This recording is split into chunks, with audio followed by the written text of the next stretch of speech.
session moderator today. All the senior person who are present in the attendee of the webinar today, and my dear colleagues, I welcome you to the virtual CP program on HUF formation and taxation. I would like to inform you that we are organizing a 3-day virtual refresher course for preparation of IBBI Limited Insolvency Examination relating to IBC. It's second week of October. The dates have not been finalized and the process for approval is going on. We have already received names for 35 participants and the maximum limit will be 50 participants. So if anybody is interested and has not given their name till now, kindly forward your consent in the mail ID of branch. Also, please forward your suggestions of organizing more CP virtual programs on topics which have not been covered so far. Without taking much of time, I would like to hand over the session now to Pankaj again. Thank you. Thank you, ma'am. To begin this session, I would like to give a brief profile of our speaker, CA Dr. Girish Ahuja. So, graduated from Shri Ram College of Commerce in the year 1965, cleared Chartered Accountancy in the year 1970 with rank in both intermediate and financial examination. PhD from Faculty of Management Studies, New Delhi, practicing as a chartered accountant in the field of direct tax. Sir is also nominated by Government of India as a member of Task Force for redrafting of income tax and new income tax laws, and reports thereto was submitted to Finance Minister on 18/8/2019. Nominated by the Government of India as an independent director to the Central Board of Directors of State Bank of India, nominated by Government for Supreme Court to Board of Directors of Unitech Limited, independent director of Ruchi Soya Industries, independent director of other 3 limited companies.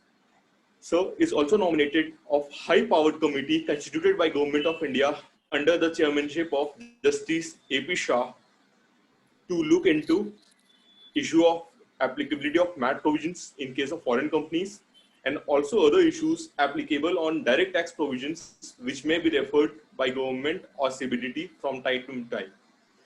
Sir has also authored more than 25 books and has delivered more than 3,200 lectures. We are always proud to have with you us. So to begin the session, I would like to hand over to our program moderator, C.S. Sumit Agarwal. Over to you, sir. Thank you, Pankaj. First of all, I would like to thank and congratulate the Managing Committee of Ranchi branch that they have chosen a long-awaited topic of taxation and creation of HUF. In this era of nucleus family, when nucleus family is gaining prominence and popularity, we tax practitioners have always preferred to have an HUF concept in our taxation. What are the nitty-gritties of HUF, taxation of HUF, how it is created, how the assessment is done, and what benefits can be taken by tax assessees by forming HUF. These are all these points where we would like to listen to our Honorable Dr. Girish Ahuja. As Pankaj already said, Dr. Girish Ahuja is very eminent and learned speaker on these topics. I just I was just talking before the commencement of this program that few months ago, I had an opportunity to listen to Dr. Ahuja on the Hindu Succession Act. He deliberated upon the topic so diligently that this complicated topic has become so easy for us that we can we understood it thoroughly. Thank you, sir, so much. And I, on behalf of Ranchi branch, welcome you to deliberate upon the HUF creation and taxation. Thank you, sir. Please. Good evening to everyone. Chairperson of the Ranchi branch of Institute of Chartered Accountants of India, Srimati Manisha Bayani ji, Pankaj Bankad ji, and of course, the coordinator of the today's program, Mr. Sumit Agarwal ji, the other the friends sitting in front of me, ladies and gentlemen. Well, friend, let me tell you, the topic saying formation or a creation or how do you create a HUF? HUF is never created. It is created by law. You don't form an HUF. HUF is a by process of law. We are mistaken on this. For income tax purposes, it will be a little different. But otherwise, you don't form an HUF. The day you get married, according to Hindu law, I'm taking Hindu law, I'm not talking about income tax. The day you get married, there is Hindu undivided family. The day you get married, there is a Hindu undivided family. It is not by act of parties. Partnership is by act of parties. You join, you two or more persons join to do any business, you form a partnership. There is no question of forming a partnership, forming a Hindu undivided family. It is automatically created by law. The day you get married. But in Hindu laws is different. In income tax, they say that to form a new HUF, Sumit, I'm saying to form a new HUF, you need to have two co-partners. Two co-partners. I never said two members, two co-partners. A co-partner is always a member, but a member may be a co-partner or may not be a co-partner. That is the basic thing. Because unless you have a co-partner, where is the question of partition? How can you ask a partition if there is only one co-partner and one member? I'm not saying that you cannot continue with HUF. If once HUF is formed in income tax, then if some member, some co-partner dies, but there are two persons, one co-partner, others, they can continue the HUF. There is no problem. HUF can continue to exist even if there is one co-partner by succession or whatever may be. But when you form a new HUF, income tax says you must have, what should you have? This is not formed. Mr. Sumit is saying something. What should you have? Two co-partners. What that is second co-partner? Can you form a HUF with two brothers? No. No. So what should you have? Son or daughter? Yes, HUF is formed like this. You need to have lineal descendant. The moment I say lineal descendant, it will include son or daughter. किसी जमाने में कहते थे सन होना चाहिए, एकदम निकलता था मुंह से, वो बातें छोड़ देना।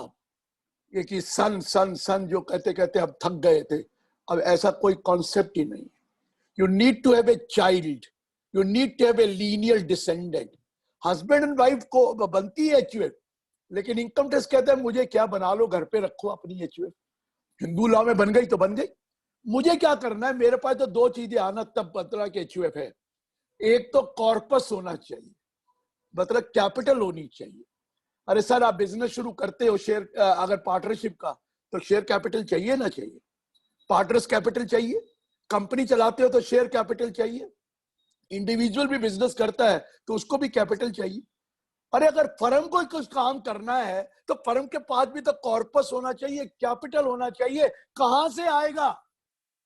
अरे कहां से आएगा? वो करता, एक तो कहता है कॉर्पस और कैपिटल कहां से आएगा, और दूसरा कहता है you need to have two coparcener. इसलिए HUF बन तो जाती है हस्बैंड वाइफ की, लेकिन लीगली मुझे पूछो इनकम टैक्स में, कह रहा हिंदू लॉ में कोई प्रॉब्लम नहीं है। हिंदू लॉ में कोई प्रॉब्लम नहीं है। लीगली तो जब तक चाइल्ड नहीं होगा इनकम टैक्स में जाने का कोई फायदा नहीं होता है। हालांकि आप लोग क्या, मैं और आप कई लोग बैठे हैं यहाँ पर, उन्होंने हस्बैंड वाइफ की भी HUF बनाई है और चल रही है और असेसमेंट भी हो रही है, क्योंकि दो टॉपिक किसी को कुछ नहीं आते, एक हिंदू अनडिवाइडेड फैमिली और दूसरा चैरिटेबल ट्रस्ट। किसी को कुछ नहीं आता। Trust me, no one knows. ना हिंदू अनडिवाइडेड लोगों को मालूम है, इवन कोर्ट्स को भी मालूम नहीं है। सर अभी भी कोर्ट ने जजमेंट दी नहीं, वो अपनी जजमेंट को ओवर रूल करके, डिवीजन बेंच की जजमेंट को ओवर रूल करके नई जजमेंट दी। तो इसलिए एक बड़ा डिफिकल्ट कॉन्सेप्ट है हिंदू अनडिवाइडेड फैमिली, लेकिन वो चल रहा है। और हिंदू सक्सेशन एक्ट 1956 के बाद तो बहुत ही कॉन्सेप्ट ही बदल गया। मैं करूंगा, बट पहले दिमाग में सोच लेना कि आपने क्या किया है मुझे उसमें कोई ऑब्जेक्शन नहीं है, क्योंकि आज जो आप सुनने जा रहे हैं उसके बाद तो आप सोच इधर उधर देखेंगे और कहेंगे यार हम तो ऐसे ही कराए जा रहे। अरे आप क्या, मैं भी कराता रहा। मैं तो मेरी जब डॉटर पैदा हुई 1974 में, मैंने HUF बना लिया अपनी डॉटर के साथ। चाइल्ड था, HUF बना। मुझे पता ही नहीं था कि डॉटर के साथ HUF बना ही नहीं सकते थे। तो you need to have son at that particular time. मुझे क्या पता, CA पास करी 70 में, इतनी समझ कहाँ थी। 74 में अपने आप को ज्यादा समझते थे, उठाकर बेटी पैदा हुई, HUF बना ली। असेसमेंट कराते रहे, होती रहे, हमें कोई परवाह नहीं, करते रहे, हो गई असेसमेंट, चलती रही। 2005 9 तारीख को 9/9/2005 में जब ये नया लॉ आया, अमेंडमेंट आई, तो पता लगा कि डॉटर तो अब हुई है को पार्सनल। पहले तो डॉटर कभी होती ही नहीं थी को पार्सनल। पहले तो you need to have a son, लेकिन मेरी तो चल रही थी 74 से। अरे बताइए, 74 से लेकर 31 ईयर तक मेरी असेसमेंट होती रही। मुझे भी नहीं पता, मेरे को तो फिर भी कुछ पता होगा, डिपार्टमेंट को वैसे ही कुछ नहीं पता होता इस HUF का। हम जो कहते हैं वो मान जाते हैं।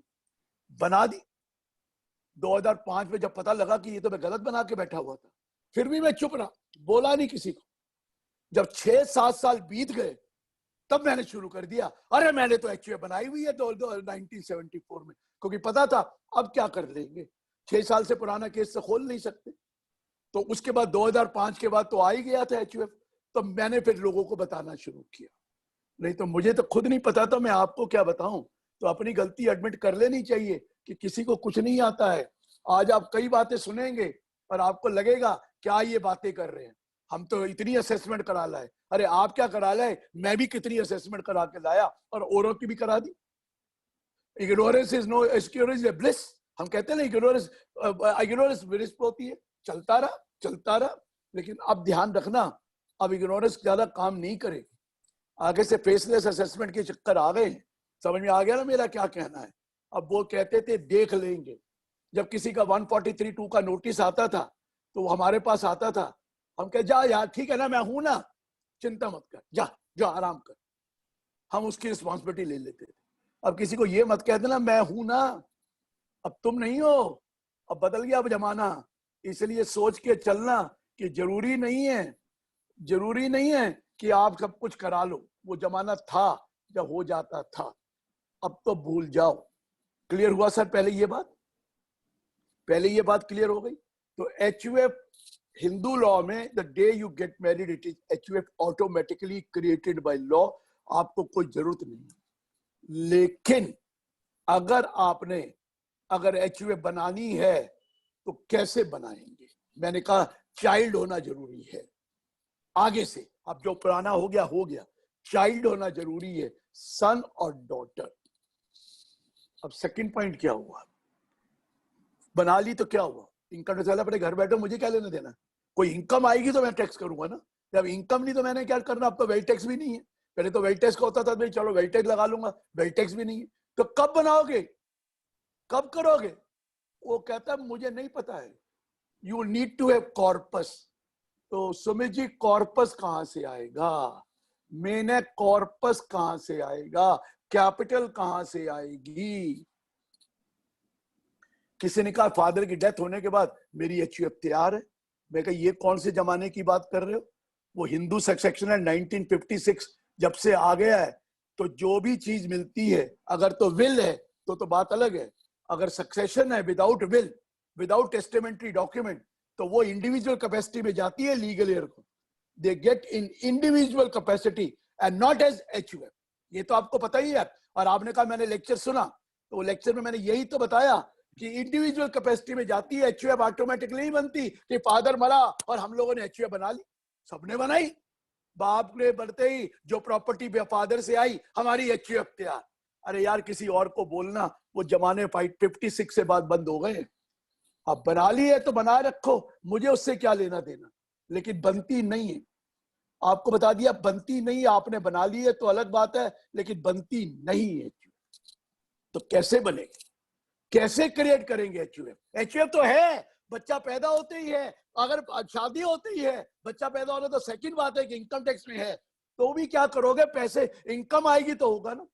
उसके लिए कैपिटल फंड चाहिए, उसके लिए पैस कॉर्पस चाहिए। कहां से आएगा?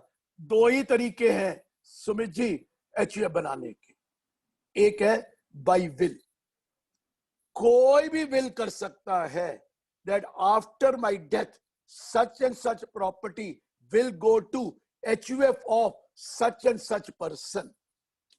मैंने ये नहीं कहा HUF of such and such my son, वो तो फादर कर सकता है, लेकिन सुमित जी आप भी मुझे विल कर सकते हैं, मैं भी आपको विल कर सकता हूं। विल तो कोई भी किसी को कर सकता है, विल तो स्वीट विल है, मेरी मर्जी, मैं जो चाहूं। विल का मतलब ही यही है, मेरी मर्जी, मैं जो चाहूं करूं। मेरी प्रॉपर्टी है तो मैं कुछ भी कर सकता हूं, मैं जो चाहूं कर सकता हूं। तो मैं अपनी प्रॉपर्टी किसी की भी एचयूएफ के लिए विल कर सकता हूं। लिखना पड़ेगा, there should be a recital in the will.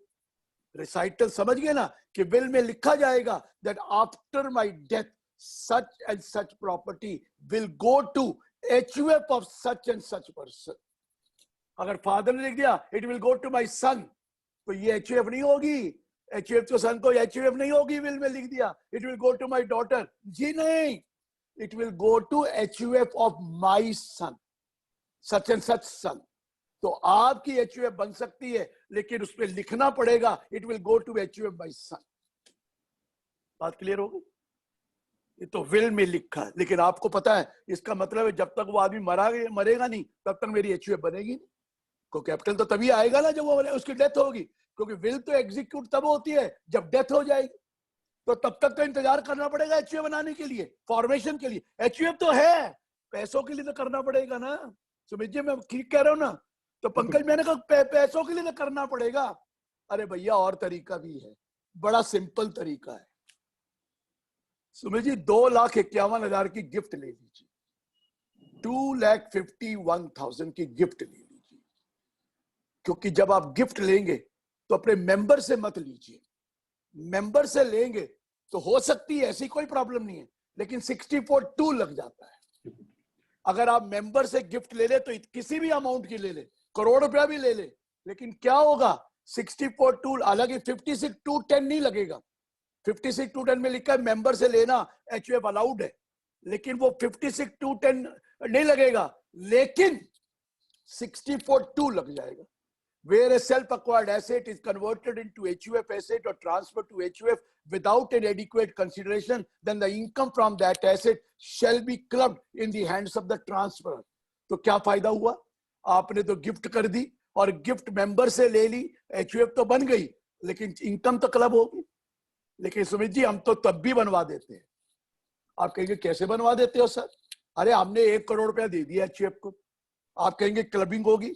मैंने कहा ठीक है क्लब कर लेना। मैंने वो 1 करोड़ रुपया बॉन्ड्स में लगा दिया, जो टैक्स फ्री बॉन्ड है, 5.5-6% मिल जाता है, लगा दिया। जब इनकम आएगी तो वो इनकम एग्जेम्प्ट है टैक्स फ्री बॉन्ड की, तो क्लबिंग में भी तो एग्जेम्प्ट होगी, कुछ नहीं लगेगा टैक्स, क्लबिंग होगी नहीं। लेकिन जो इनकम से इनकम आएगी वो क्लब नहीं होगी, इनकम से इनकम आएगी वो क्लब नहीं होगी। तो आगे जो इसकी इनकम आएगी वो एचयूएफ के हाथ में टैक्स होगी। Income is club, income on income is not club. लेकिन क्यों भी ऐसा प्रॉब्लम करो, अपने हिसाब से किसी से भी गिफ्ट ले लो 2,51,000। आप कहेंगे 2,51,000 की फिगर क्यों बोल रहे हैं, ये कौन सी शादी की फिगर है या 51,000 ये? अरे भैया 2 लाख सेक्शन 56(2)(10) लग जाएगा, क्योंकि रिलेटिव से नहीं ली। 56(2)(10) लगा सुमित जी, 2,50,000 माफ हो जाएगा। एचयूएफ को 250 माफ है, बाकी कितना बचा? 1,000। कितना टैक्स लगा? 50 रुपए, 5% प्लस 4%, 52 रुपीज लग के आपकी एचयूएफ तैयार है। 52 रुपए में एचयूएफ तैयार है। इनकम टैक्स भी खुश और आप भी खुश। क्यों? क्योंकि आप रिटर्न भरेंगे। आप 2-2.5 लाख से कम भी ले सकते हैं, लेकिन फायदा क्या होगा? पता कैसे लगेगा डिपार्टमेंट को कि आपकी एचयूएफ बन गई? आपके पास कॉर्पस आ गया, आपने 50,000 से कम ले लिया, टैक्स बचा रहे। अरे क्यों बचा रहे हो टैक्स यार? 52 रुपए दो ना सरकार को, सरकार भी खुश हो जाएगी। 52 रुपए दे के टैक्स बना लो। अरे 4,01,000 रुपए की गिफ्ट ले लो। आप कहेंगे कैसे 4,01,000 की ले लूं? अरे 1.5 लाख रुपया एटीसी का बेनिफिट ले लेना, एटीसी का बेनिफिट 1.5 लाख लेना, 2.5 लाख माफ करा लेना, और 1000 रुपए पे 52 रुपए दे देना, HUF तैयार। लेकिन गिफ्ट सुमित जी जेन्युइन होनी चाहिए। गिफ्ट कोई हमारी कंट्री में गिफ्ट दी थोड़ी जाती है, हमारी कंट्री में तो गिफ्ट ली जाती है। कौन देता है किसी को गिफ्ट? या तो गिफ्ट ली जाती है सर। भाई भाई को भी गिफ्ट नहीं देता है, आजकल का जमाना बदल गया है, भाई बहनों में भी लड़ाई होती है, कोई गिफ्ट देने को तैयार नहीं है। वो जमाना अलग था। हाँ, माँ बाप करते हैं सेट, उनकी मजबूरी है, बच्चों को सेट करते हैं तो वो गिफ्ट कर देते हैं। या एक और प्राणी हमारी कंट्री में है, बेटी का बाप, जिसको गिफ्ट देनी पड़ती है शादी में। ये तो कौन किसको गिफ्ट देता है यार? देता है कोई? लेकिन यहाँ तो रामलाल सुलेमान को गिफ्ट दे रहा है, रामलाल सुलेमान को गिफ्ट दे रहा है सर। या तो सलमा भी कृष्ण कुमार को गिफ्ट देती है। कितना नेशनल इंटीग्रेशन हमारी कंट्री में है, देखा आपने? कितना प्यार है हिंदू मुस्लिम भाई भाई। ये है सर हमारी कंट्री का कमाल, क्योंकि यहाँ गिफ्ट देते नहीं है, ली जाती है। समझ में आ रहा है? लीजिए, लेकिन गिफ्ट जेन्युइन होनी चाहिए। अगर वो गिफ्ट जेन्युइन नहीं हुई तो मैं आपको बता दूं, सेक्शन 115 BBE लग जाएगा, और 115 BB में 78% टैक्स लगेगा। 78% टैक्स लगेगा, क्योंकि where there is total income includes any income referred to in 68, 69, 69A, 69B, 69C or 69D, such income shall be taxable at a special rate of 60% plus surcharge 25% plus education cess 4%, तो 78 लग जाएगा। और by chance उसको income नहीं मानी तो फिर उसके ऊपर 10% वो भी लग जाएगा, पेनल्टी लग जाएगी। इसलिए ध्यान रखना, गिफ्ट जेन्युइन होनी चाहिए। जेन्युइन का मतलब समझे? बताने की जरूरत है आप लोगों को। कभी गिफ्ट भी जेन्युइन होती है, लेकिन होती है। अगर आपने दिया, आप देना चाहते हैं मुझे, सुमित जी मुझे क्या तकलीफ है, दे दीजिए गिफ्ट, मैं ले लूंगा अपने HUF के नाम पर और HUF तैयार हो जाएगी। वो अलग बात है कि आप कहोगे मेरे पैसे तो वापस कर दे, ये बात ना होने देना, ये नहीं करने देना। ये तो अंदर की बात है, अंदर की बात बाहर नहीं बताई जाती। लेकिन अगर गिफ्ट लेंगे तो आप HUF तैयार हो जाएगी। 2,51,000 की ले लो, 4,01,000 की ले लो, कुछ भी ले लो, गिफ्ट ले लो।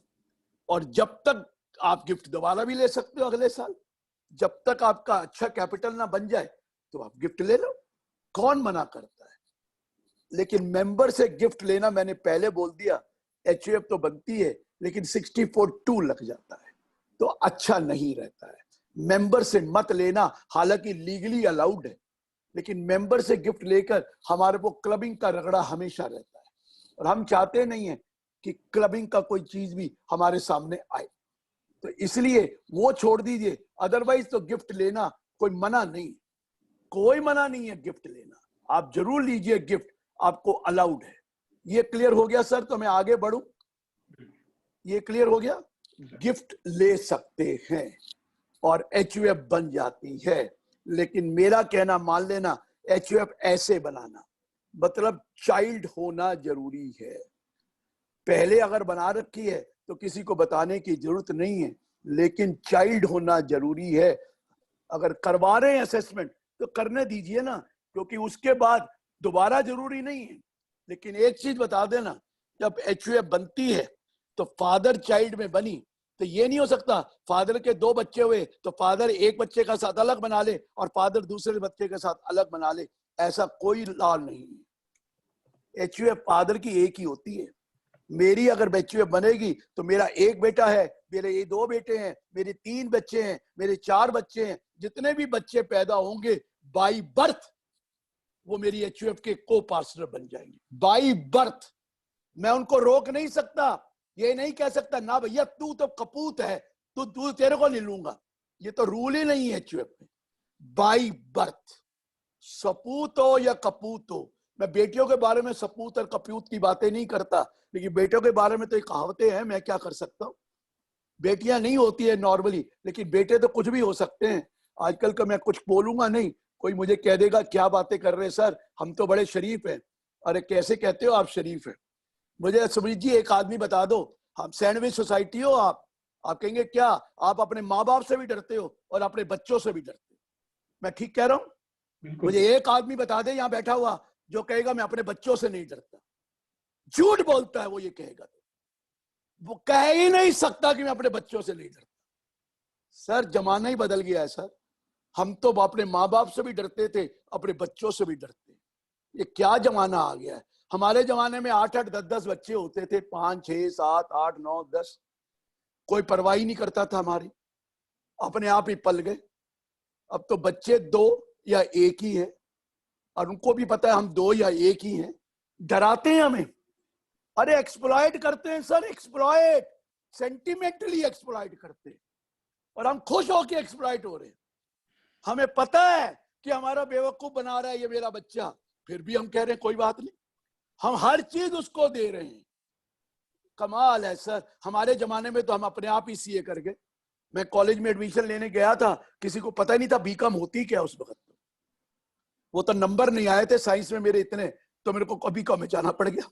कॉमर्स में मेरे को मिल गया, नहीं तो मैं कॉमर्स उस वक्त हमारे, मैं 62 में कॉलेज गया था सर, आप तो पैदा भी नहीं हुए होंगे। मैं 65 में बीकॉम कर चुका हूं, 67 में एमकॉम कर ली थी, 70 में मैंने सीए कर ली थी। अब कोई कहेगा सर कि आपकी तो उम्र हमें पता लग गई, तो पता लग गई, मैं कौन सा लड़की हूं ना पता लगे आपको। आई एम 74 प्लस, 74 प्लस, ये मैं बता दूं। लेकिन एक चीज बता दूं, हमारे जमाना डिफरेंट था, मेरे बच्चों का भी जमाना डिफरेंट है। अब तो खतरनाक जमाना है, अब तो खतरनाक जमाना है। मेरे बच्चे मेरे से भी डरते हैं और अपने बच्चों से ज्यादा डरते हैं। उनको मैं कहता रहता हूं ये क्या जमाना आ गया है। कहते क्या करें, क्या करें, जो हमें नहीं मिला हमने सब कुछ उनको जिंदगी में दे दिया। सर पैसे की वैल्यू नहीं है हमारे बच्चों को।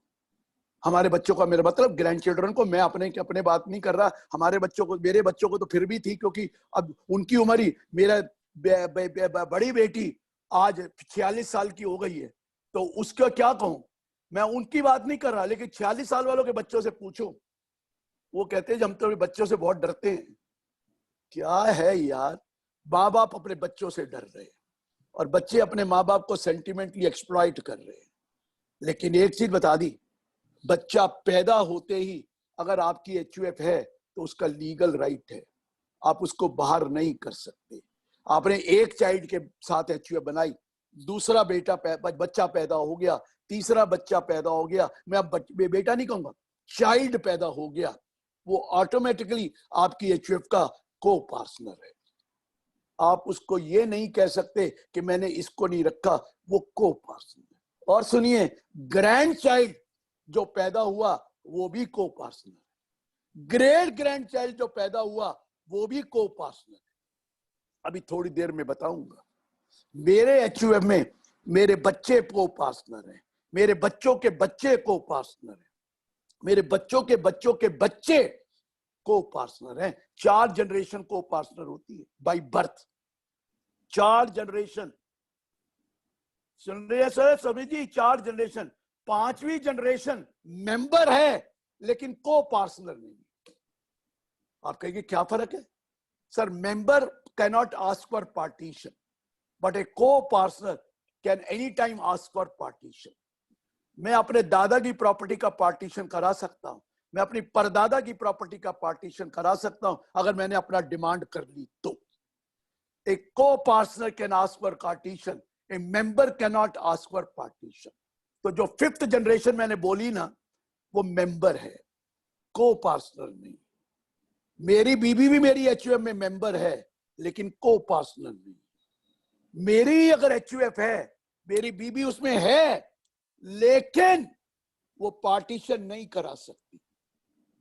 मैं हल्के से कहूंगा, हो सकता है वही कराती हो, लेकिन करा नहीं सकती, वो करा नहीं सकती है। डॉटर करा सकती है, बेटा करा सकता है, लेकिन वाइफ नहीं करा सकती, क्योंकि वाइफ को पार्टनर नहीं होती। हालांकि वाइफ को शेयर मिलता है जब भी पार्टीशन होगा। मेरी एचयूएफ का, मेरे फादर की एचयूएफ का नहीं, मेरी एचयूएफ का शेयर मिलेगा, लेकिन she can not ask for partition. 5वीं जनरेशन सुमित जी पार्टीशन नहीं करा सकती जब तक कि जब चारों जनरेशन जिंदा है। नंबर 1 फादर, उसके नीचे फर्स्ट जनरेशन, फिर दूसरी, फिर तीसरी, जो नीचे वाली जनरेशन है वो कर नहीं सकती। लेकिन जब तक फादर की डेथ नहीं होगी, 5वां नंबर 4 नंबर नहीं बढ़ेगा, 5वां नंबर 4 नंबर नहीं बढ़ेगा। अगर 2 नंबर की डेथ हो गई कुछ नहीं होगा, 5वां 4 नहीं बनेगा। 3 की डेथ हो गई, 5वां 4 नहीं बनेगा। चौथी जनरेशन की डेथ हो गई, वो 5वां 4 नहीं बनेगा। लेकिन पहले वाले की डेथ हो गई, जिसने एचयूएफ बनाई थी अपनी, जिसकी एचयूएफ थी, उसकी डेथ हो गई तो 5वां नंबर ऑटोमेटिकली 4 नंबर बन जाएगा। ये भी समझ में आया? जब तक 1 नंबर जिंदा जिसकी एचयूएफ है, जिसने बनाई, मेरी अपनी एचयूएफ भी है, मैं अपनी फादर की एचयूएफ का भी मेंबर हूं, मैं अपने फादर के फादर की एचयूएफ का भी हूं, मैं अपने फादर की फादर के फादर का भी हूं। मैं अपनी एचयूएफ बना सकता हूं। कैसे बनाई? अभी तो बताया। कैसे बताया? मेरा जिस दिन चाइल्ड पैदा हुआ और मुझे कोई डोनेशन आ गई या गिफ्ट आ गई, मैं अपनी एचयूएफ अलग बना लूंगा। समझ में आ रहा है ना sir? I can create my own HUF. मैं अपने फादर में भी हूं, बाई बर्थ हूं, मैं अपने ग्रैंडफादर में भी हूं, बाई बर्थ हूं। मेरी बहन भी अपनी फादर में है, बाई बर्थ है, बाई बर्थ है। लेकिन जो एचयूएफ बनाता है ना, वो मेल मेंबर होना चाहिए। फीमेल से एचयूएफ नहीं बनती, लेकिन फीमेल क्या बनेगी वो अभी बताता हूं। एचयूएफ मेल की होती है, लेकिन उसके बच्चे जो हैं वो फीमेल हो या मेल हो, वो दोनों एचयूएफ के को पार्टनर। ये समझ में आ रहा है? तो जो पहली एचयूएफ बनेगी, जो भी बनाएगा, आप बनाना चाहते हैं तो आपकी बीवी नहीं बना सकती। सुमित जी आप बना सकते हैं, अगर आपकी ऑलरेडी नहीं है तो। आप अपनी फादर की एचयूएफ में होंगे, आपके फादर की फादर के भी हो सकते हैं, होंगे, अगर वो चल रही है एचयूएफ। एचयूएफ चल रही है तो चलती रहेगी। आप बना, जब तक पार्टीशन ना करो एचयूएफ चलती रहती है। जब तक सिर्फ एक ही पर्सन ना रह जाए, एचयूएफ चलती रहती है, वो तो चलती रहती है। लेकिन आप अपनी भी बना सकते हो। कैसे बना सकते हो? या तो विल से, कोई विल कर दे प्रॉपर्टी आपकी एचयूएफ को, या कोई गिफ्ट ले लो और आपकी एचयूएफ तैयार है। ये पहले फॉर्मेशन समझ में आ रही है? लेकिन कोई मुझे पूछता है सर ये एचयूएफ जो बनाते हैं इसकी क्या डीड बनानी होती है? मैंने कहा क्या पार्टनरशिप कर रहे हो जो डीड चाहिए आपको? पार्टनरशिप में डीड होती है। अब बैंक के पास जाओ ना, वो कहते हैं जी एचयूएफ की डीड दे दो। अब मैंने कहा भैया ये क्या चीज होती है, ये डीड दे दो? अरे मैंने कहा मैं इंडिविजुअल हूं तो मैं अपना अकाउंट खोलना आता हूं, तो क्या मेरे से डीड मांगता है? कहता नहीं, मैं तो डेट ऑफ बर्थ मांगता हूं, लाओ मेरा पैन दे दो या आधार कार्ड दे दो, मैं बैंक अकाउंट खोल देता हूं। तो मैंने एचयूएफ में भी यही है भैया, एचयूएफ में डीड नहीं होती है। जब मेरा बच्चा पैदा हो गया एचयूएफ अपने आप बन गई।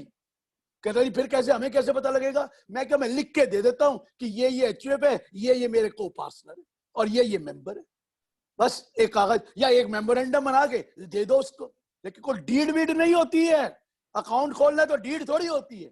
आप लिख के दे सकते हो कि मेरी एचयूएफ है और इसमें ये है और ये इसके को पार्टनर है और ये इसके मेंबर है और ये वाले ऑपरेट करेंगे। और आप कर्ता का वो पैन नंबर ले लेते हैं, एचयूएफ का पैन नंबर अप्लाई कर दीजिए, मिल जाता है। एचयूएफ का पैन नंबर आप तो बगैर पैसे के भी अप्लाई, मतलब ये जरूरी थोड़ी है कि उसमें कॉर्पस होना जरूरी है। अरे आप एक बच्चे का भी एचयूएफ बना सकते हो, क्या कहते हैं एचयूएफ, सॉरी बच्चे का भी आप ले सकते हो पैन।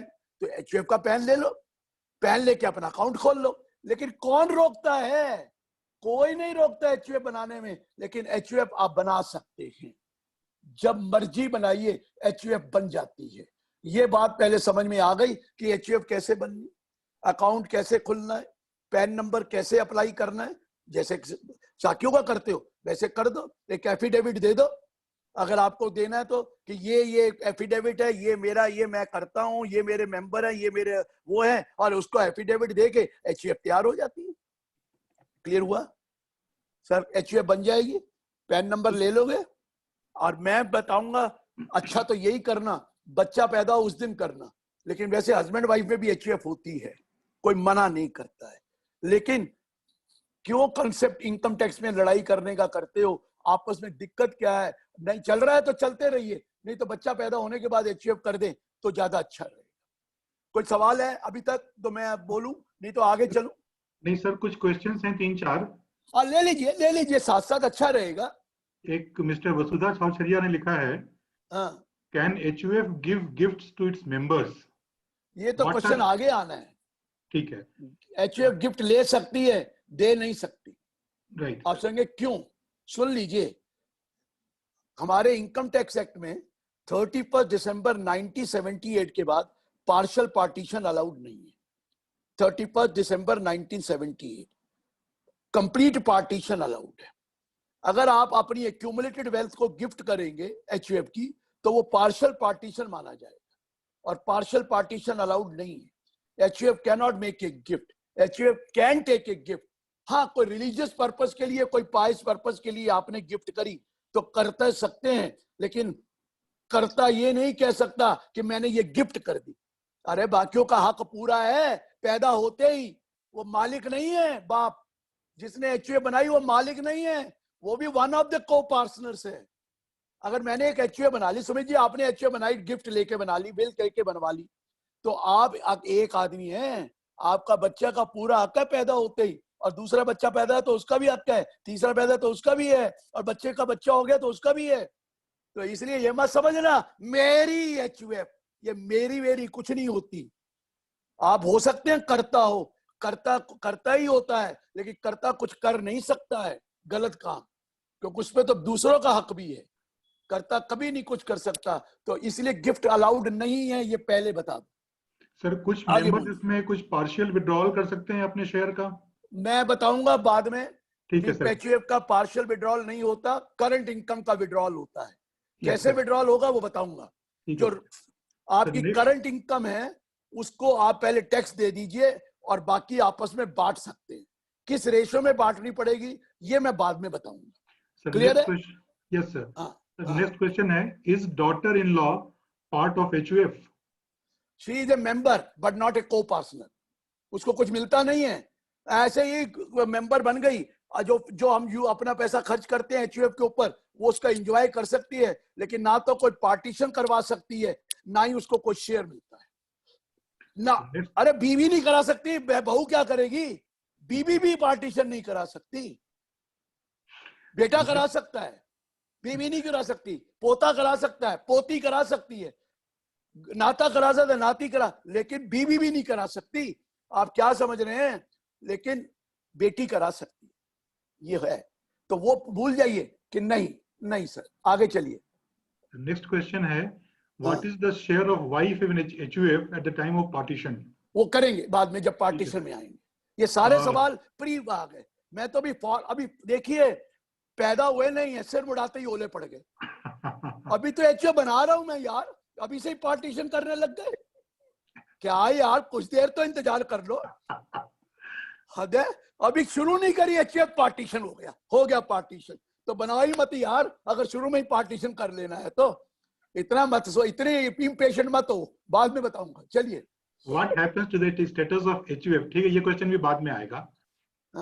नेक्स्ट क्वेश्चन है, कैन आई बी करता इन माई HUF and on succession of my father और ग्रैंडफादर HUF? थोड़ी देर में बताता हूँ कौन करता बनेगा। अभी थोड़ी देर में बताता हूँ। ये भी आगे की सवाल है।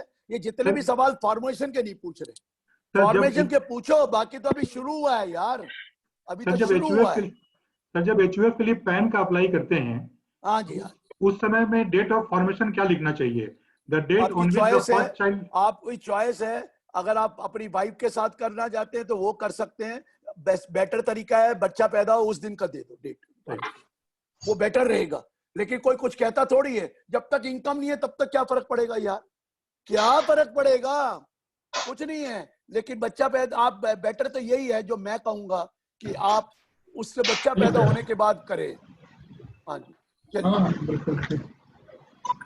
फॉर्मेशन हो गई सर? सर फॉर्मेशन में और कोई ऐसा बहुत ज्यादा क्वेश्चन नहीं है। बस फॉर्मेशन हो गई ना। लेकिन मैंने क्या कहा, आप फॉर्मेशन तब करना, मेरा कहना मानकर, जब चाइल्ड हो। जब चाइल्ड हो, जब तक चाइल्ड ना हो फॉर्मेशन करने का फायदा नहीं है। लेकिन कर रखी है तो चुप करके कराते रहना, कोई कुछ नहीं कहेगा, क्योंकि हिंदू लॉ अलाउ करता है।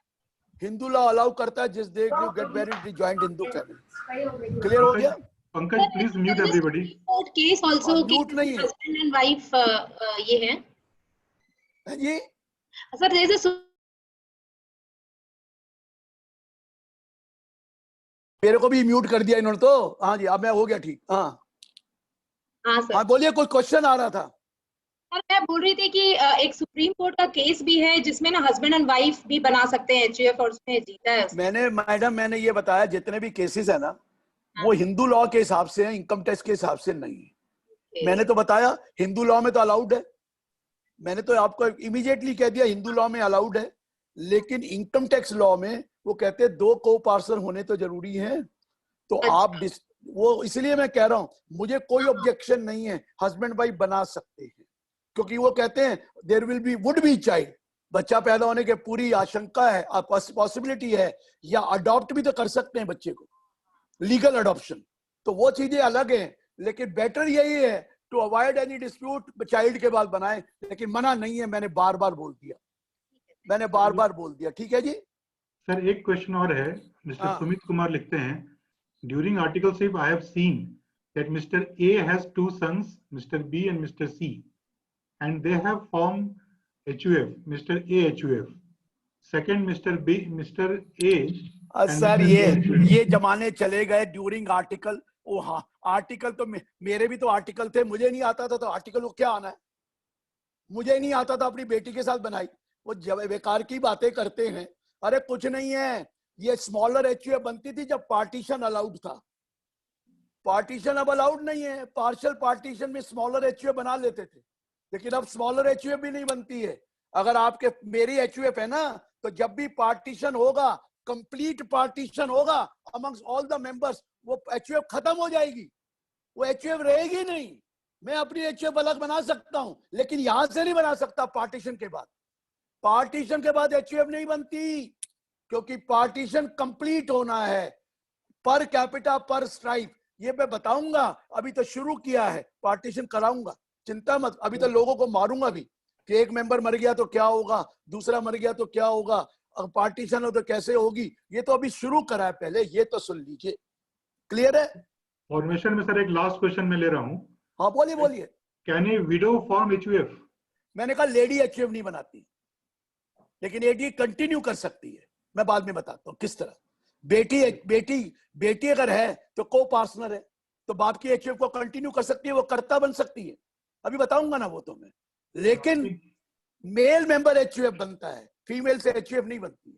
लेकिन फीमेल जो डॉटर है वो उसमें को पार्टनर है, वो डॉटर को पार्टनर है। क्लियर हुआ पहले पॉइंट?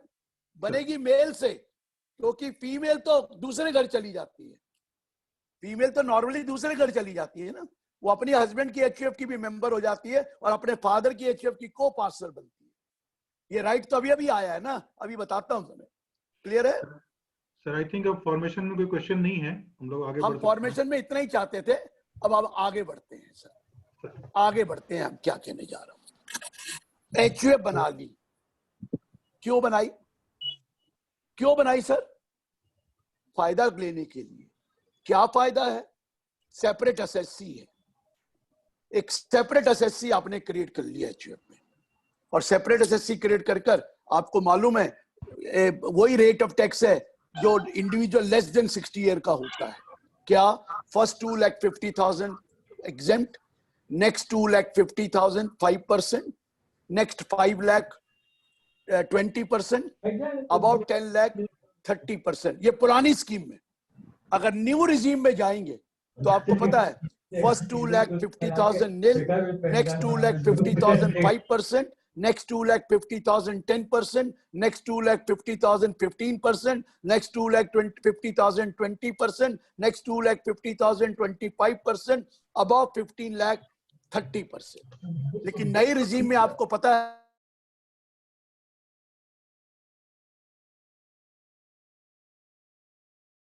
अनम्यूट, मेरे को भी म्यूट कर देते हैं, बार बार मुझे अनम्यूट करना पड़ता है। ये क्लियर हो गया? ये क्लियर हो गया कि अब 2 तरीके हैं, इधर का 1,95,000 रुपए का फायदा है HUF बनाने का हर साल, अगर आपकी इनकम 10 लाख से ज्यादा है या 15 लाख से ज्यादा है। आप कहेंगे क्या फायदा है सर? आपका स्लैब 30% है सुमित जी, आपकी HUF बन गई तो पहला 2.5 लाख में आपने 30% बचा लिया। कितना बचाया? 75,000। एम आई राइट? दूसरे 2.5 लाख पे 25% बचा, क्योंकि 5% टैक्स देना है, तो 25% इंटू 2.5 लाख 62,500, 75 प्लस 62,500 137,500। फिर अगले 5 लाख पर 10% बचाया, 50,000 बच गया, 187,500। उसके ऊपर 4% एजुकेशन से जोड़ो। समझ आ गया सर? कितना फर्क बढ़ गया? 1,95,000 रुपए। उसके बाद तो कोई फर्क ही नहीं है, उसमें भी 30 है, इसमें भी 30 है। उसके बाद तो हाँ फर्क है सरचार्ज का, 50 लाख के ऊपर सरचार्ज लगता है, लेकिन इतनी बड़ी बातें मत करें, 10 से ऊपर की बातें करें तो रहेगा। तो फायदा हुआ 1,95,000 का। अगर आप उसमें जाना चाहते हैं पुरानी रिजीम में, और नई रिजीम जाने में अलग है, तो ये फायदा है ना स्लैब रेट का। ये एक नया एसएससी बनाने का तरीका है, आप बना सकते हैं। तो एचयूएफ की इनकम कहां से आएगी? पहले तो कैपिटल आएगा, तभी तो इनकम आएगी। आपने कैपिटल ले लिया, अगर ज्यादा प्रॉपर्टी आ गई तो आप उसको रेंट, हाउस इमूवेबल प्रॉपर्टी आई, आपने रेंट दे दिया तो रेंट आ सकता। 4 हेड ऑफ इनकम होती है सबकी, इंडिविजुअल को छोड़कर। हाउस प्रॉपर्टी इनकम हो सकती है, बिजनेस इनकम हो सकती है, कैपिटल गेन हो सकता है, इनकम फ्रॉम अदर सोर्सेज हो सकती है। यही चारों इनकम है, और कोई इनकम तो है नहीं। अदर सोर्सेज में यही है कि आपके पास पैसा आया, आपने इंटरेस्ट पे लगा दिया, इंटरेस्ट आया तो अदर सोर्सेज। आपके पास पैसा ज्यादा आ गया, आपने बिजनेस शुरू कर दिया एचयूएफ में, तो कर लीजिए प्रॉफिट और gain from business and profession. आपको कोई प्रॉपर्टी मिल गई, प्रॉपर्टी किराए पे दे दी, रेंट आ गया, वो भी इनकम है। तो 4 हेड्स ऑफ इनकम है। कोई एसेट बेच दी तो भी इनकम है। 4 हेड्स ऑफ इनकम हो सकती है, वो तो डिपेंड करेगा कॉर्पस क्या है। लेकिन याद करिए, एचयूएफ बिजनेस कर सकता है, लेकिन आप नहीं कर सकते। अगर आप करता है, सीए एचयूएफ का बिजनेस नहीं कर सकता, सीए नहीं बन सकता करता, ये बता दूं। सीए करता नहीं बन सकता। इनकम टैक्स कुछ नहीं कहता है, हिंदू लॉ कुछ नहीं कहता है, हमारा इंस्टीट्यूट ऑफ चार्टर्ड अकाउंटेंट कह सकता है कि भैया आप बिजनेस कर ही नहीं सकते। ना आप खुद बिजनेस कर सकते हो, ना आप पार्टनर बन सकते हो किसी बिजनेस में, ना ही आप करता हो सकते हो जो एचयूएफ बिजनेस करता है। आप नहीं हो सकते, आप करता नहीं हो सकते। अब आप बोलना मत कि हम तो कर रहे हैं, ये तो मुझे क्या लेना देना। जब कोई शिकायत करेगा तो मुश्किल पड़ेगी, क्योंकि लोग, आप सुनिए सुमित जी, डेरिवेटिव का धंधा कर रहे हैं। डेरिवेटिव, कॉल एंड ऑप्शन, पता है ना, वो डेरिवेटिव होती बिजनेस इनकम है, वो तो इन्वेस्टमेंट हो ही नहीं सकती। अरे आप शेयर में इन्वेस्ट करते हो, वो तो मान लिया कि आप कहोगे जी मेरी इन्वेस्टमेंट है, मेरी कोई सेल परचेज का काम नहीं है, तो वो अलाउड है, वहां कैपिटल गेन है। लेकिन अगर आप डेरिवेटिव हैं, वो तो लॉ कहता है डेरिवेटिव का तो होता ही बिजनेस इनकम है, और आप कैसे वो कर सकते हो? आप करता तो हो ही नहीं सकते। आप किसी और को करता बना सकते हो, लेकिन करता नहीं हो सकते आप। मैं आपकी बात कर रहा हूं, आप भी chartered accountant. Chartered accountant cannot be a karta of HUF who is carrying on a business, but he can be a director of any company. वो बार्बर शॉप की डायरेक्टर हो सकता है अगर वो प्राइवेट लिमिटेड कंपनी है, लेकिन कई बिजनेस में पार्टनर नहीं हो सकता, वो एचयूएफ में करता नहीं हो सकता, मेंबर हो सकता है। समझ में आ रहा है सर? करता चाहे कुछ भी नहीं करता, करता फिर भी करता होता है। सर करता रह करके किसी और मेंबर को ऑथराइज कर सकते हैं? मैंने क्या कहा? मैंने अभी क्या बोला? करता चाहे कुछ भी नहीं करता, करता फिर भी करता होता है। ना ना ना, आप कर्ताशिप छोड़ दो, किसी और को करता बना दो। ये कंपलसरी नहीं है कि एल्डेस्ट चाइल्ड करता होता है। आप सारे डिसाइड करें तो किसी भी एडल्ट मेंबर को करता बना सकते हैं। अपनी एचयूएफ में कोई भी एडल्ट मेंबर है अदर देन द वाइफ, आप उसको करता बना सकते हैं। अडल्ट चाइल्ड, मेरी बात समझ में आ गया? आप उसको करता बना सकते हैं, वाइफ करता नहीं होती। Wife can not be, only को पार्टनर कैन बी ए करता। Please note, co-partner can be a karta. Wife is not a co-partner. She is a member. She cannot be a co. Yes, this wife is a daughter to her father's HUF. वो वहां बन सकती है, अभी थोड़ी देर में आऊंगा, लेकिन wife cannot be a karta. तो आप अगर आपकी HUF है और वो बिजनेस कर रही है तो चुप करके किसी अडल्ट मेंबर को HUF करता बना दो। लेकिन ये नहीं है कि मैं किसी को ऑथराइज कर देता हूं, लेकिन बनूंगा तो मैं ही। करता कुछ, जो कुछ भी नहीं करता करता फिर भी करता होता है। इसलिए बिल्कुल कोशिश मत करना, बिजनेस मत करो, बाकी जो मर्जी करो। आप रेंटल इनकम कमाओ, आप इंटरेस्ट इनकम कमाओ, आप कैपिटल गेन कमाओ, हमें कोई मतलब नहीं है। ये तो इंस्टीट्यूट डिसअलाउ कर रहा है, कोई या एचयूएफ का लॉ थोड़ी कर रहा है, कोई इनकम टैक्स का लॉ थोड़ी कर रहा है। आपका इंस्टीट्यूट डिसअलाउ करता है कि आपके वो सर्टिफिकेट ऑफ प्रैक्टिस कैंसिल कर देंगे। अगर आपके पास सर्टिफिकेट ऑफ प्रैक्टिस नहीं है फिर जो मर्जी करिए, कौन स्टॉप करता है? फिर जो, अरे यहाँ तो गवर्नमेंट एम्प्लॉय भी मैंने देखे करते हैं बिजनेस, वो कॉल पुट एंड कॉल में काम कर रहे हैं, गवर्नमेंट एम्प्लॉय। अरे भाई साहब, गवर्नमेंट एम्प्लॉय कैसे बिजनेस कर सकता है? लेकिन वो भी करे जा रहे हैं, इनकम कमाए जा रहे हैं। अरे मैंने कहा फंस जाओगे, आप बिजनेस कर ही नहीं सकते, आप करता नहीं बन सकते, आप किसी और को करता बना दो, लेकिन करता नहीं हो सकते क्योंकि आप बिजनेस कर रहे हो। अरे कॉल ऑप्शन, कॉल और ये जो पुट एंड कॉल की जो भी है, जो डेरिवेटिव, ये बिजनेस होता है। आपको पता है सेक्शन 43(5) में लिख दिया ये बिजनेस है, तो आप नहीं कर सकते। अब गलत काम कर रहे हैं तो मैं उसको कुछ कर नहीं सकता सर, वो मेरे हाथ में नहीं है, लेकिन मत करना। अगर आप मुझे बताने की जरूरत नहीं है आप कर रहे हैं तो, लेकिन आगे से तो ठीक कर लो यार, देर क्या लगती है कर्ता को चेंज करने में। एक आप आपस में डिसाइड करना है और एक बैंक को दे दो चिट्ठी और बस हो गया, कर्ता बदल गया। और ज्यादा इनकम टैक्स में भी करवा देना कर्ता का नाम चेंज, बाकी तो क्या होता है, रिटर्न भरते हुए चेंज कर देते हैं, ऐसा कुछ नहीं है। क्लियर हुआ पहला पॉइंट ये? अरे करते आप बिजनेस कर सकते हैं, लेकिन आप नहीं कर। क्या एचयूएफ प्रोफेशन कर सकता है? क्या एचयूएफ प्रोफेशन कर सकता है? जी नहीं, प्रोफेशन नहीं कर सकता। प्रोफेशन तो प्रोफेशनल करता है, एचयूएफ कहां से प्रोफेशनल हो गया? इंडिविजुअल प्रोफेशनल होता है जो अटेनमेंट ऑफ सर्टन वो है, या पार्टनरशिप हो जाती है या एलएलपी। कंपनी थोड़ी प्रोफेशनल होती है, कंपनी भी प्रोफेशनल नहीं होती, प्रोफेशनल इंडिविजुअल होता है या पार्टनरशिप होती है। एचयूएफ प्रोफेशन नहीं कर सकता। एचयूएफ, क्या एचयूएफ कमीशन ले सकता है सुमित जी? 31 मार्च वाली कमीशन नहीं ले सकता। समझ में आ गया ना? 31 मार्च का मतलब समझ गया ना? वो कमीशन नहीं ले सकता। आप बिजनेस करिए, आपको कोई ट्रेडिंग कर रहे हैं, उसमें कमीशन एजेंट हैं और आपको कमीशन मिलती है, वो अलग बात, वो कमीशन थोड़ी है, वो तो बिजनेस है ना कि आपको टर्नओवर पे कमीशन मिलती है, लेकिन वो वाली नहीं है 31 मार्च वाली। समझ में आ गया ना? क्या जी हम तो बीच में कमीशन लेते हैं, हमने तो प्रॉपर्टी बिजनेस एचयूएफ में कर रखा है और कमीशन आती है किराए के ऊपर, वो जो हम दिलवा देते हैं मकान। अरे बिल्कुल मत करना, नॉट अलाउड है। वो तो कर्ता की इनकम में आ जाएगा, शो कॉज आ जाएगा, why this income be not clubbed in the income of the karta, ये तो शो कॉज आता है। बिल्कुल नहीं है, एचयूएफ कमीशन नहीं ले सकता। एचयूएफ वो कर सकता है, बिजनेस कर सकता है, कैपिटल है तो बिजनेस कर सकता है, पैसा लगाए तो बिजनेस। हाँ, एचयूएफ लोन ले सकता है और एचयूएफ से आप भी लोन ले सकते हैं, एचयूएफ को लोन दे भी सकते हैं, एचयूएफ से लोन ले भी सकते हैं, कोई मना नहीं है, लेकिन एचयूएफ से गिफ्ट नहीं ले सकते। गिफ्ट मैंने बोल दिया पार्शियल पार्टीशन होता है। मैं आपको बताऊं, यहां तक क्लियर हुआ तो आगे चलूं कि एचयूएफ की इनकम कौन से हेड से हो सकती है? 4 हेड से हो सकती है, house property, capital gain, business and profession, other source. मैंने बिजनेस एंड प्रोफेशन नाम है, उस प्रोफेशन को पकड़ मत लेना, वो तो प्रॉफिट और gain under the head business और प्रोफेशन नाम है। वैसे बिजनेस से हो सकता है, प्रोफेशन से नहीं हो सकता। प्रोफेशन से अब कल कहोगे एचयूएफ कोई किताब लिख सकता है सर? नो। कहां से लिखेगा?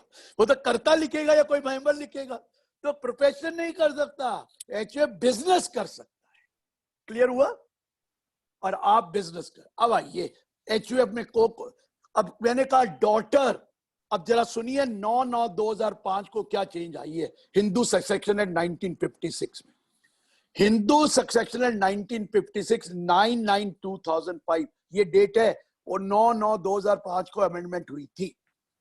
उसमें लिखा था डॉटर ऑफ ए को पार्सनर, डॉटर ऑफ ए को partner shall by birth become the co-partner in the same manner as that of a son, and she will have a same right as that of a son. समझ रहे मैंने क्या कहा? Daughter of ए को partner. मेरे catch करो word Sumit ji, मैंने daughter of ए कर्ता नहीं कहा है, मैंने डॉटर ऑफ कर्ता नहीं कहा है, डॉटर ऑफ ए को पार्सनर। अब को पार्सनर कौन है? सुनिए, फादर ने एचयूएफ बनाई, पहली एचयूएफ की बात कर रहा हूं, फर्स्ट एचयूएफ, उसके नीचे वाली अलग करूंगा। फादर ने एचयूएफ बनाई, कहां से बनाई होगी? या तो गिफ्ट से बनाई होगी या विल से बनाई होगी, यही बनेगी ना, या 1956 से पहले की होगी, तो वहां बन जाती थी 1956 से पहले बनी हुई है फादर की एचयूएफ। सुन लीजिए जरा। Yes sir. जब भी बेटा पैदा होगा या बेटी पैदा होगी, बाय बर्थ सेम राइट है बेटे का भी और बेटी का भी।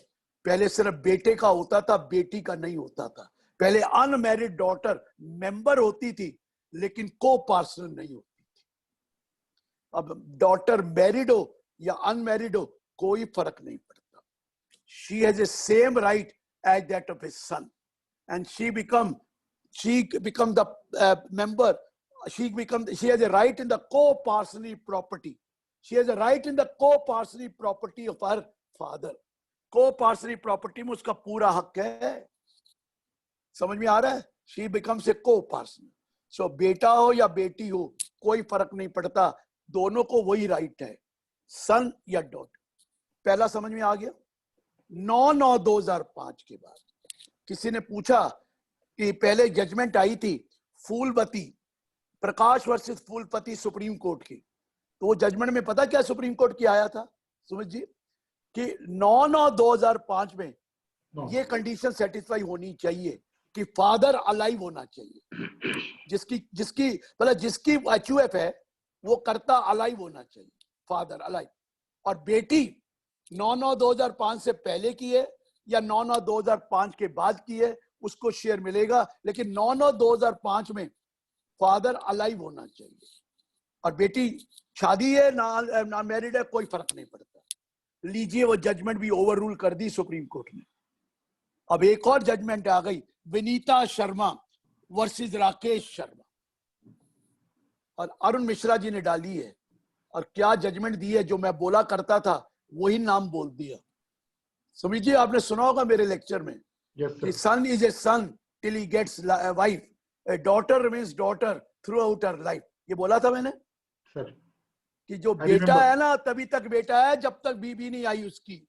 जिस दिन उसकी बीवी आ जाती है तो बेटा नहीं रहता, बेटी हमेशा बेटी रहती है। Daughter remains daughter throughout her life.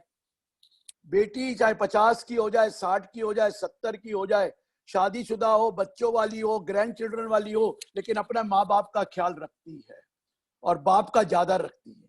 ये भी आपको पता होगा। ये तो आपको नजर भी आ रहा है कि बेटी बाप को कभी नहीं बोलती, चाहे बाप गरीब हो चाहे बाप अमीर हो। लेकिन बेटा तो अगर आपने मोती दान किए हैं तो बेटा हो सकता है आपको पूछता हो। मेरे को कोई मना नहीं है, मुझे कोई एलर्जी नहीं है, कभी आप सोचो, लेकिन जमाना बदल गया है। या तो बाप की प्रॉपर्टी में बाप को निकाल देते हैं और बेटा उसके ऊपर हाथ पकड़ ले लेता है। ऐसे ऐसे केस सुने हैं ना भैया।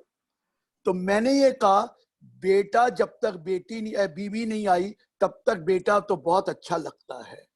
जब बीवी आ जाए तो आपका मोती दान किए अगर बेटा आपको पूछता है, नहीं तो आप ही को बेटे से पूछना पड़ता है।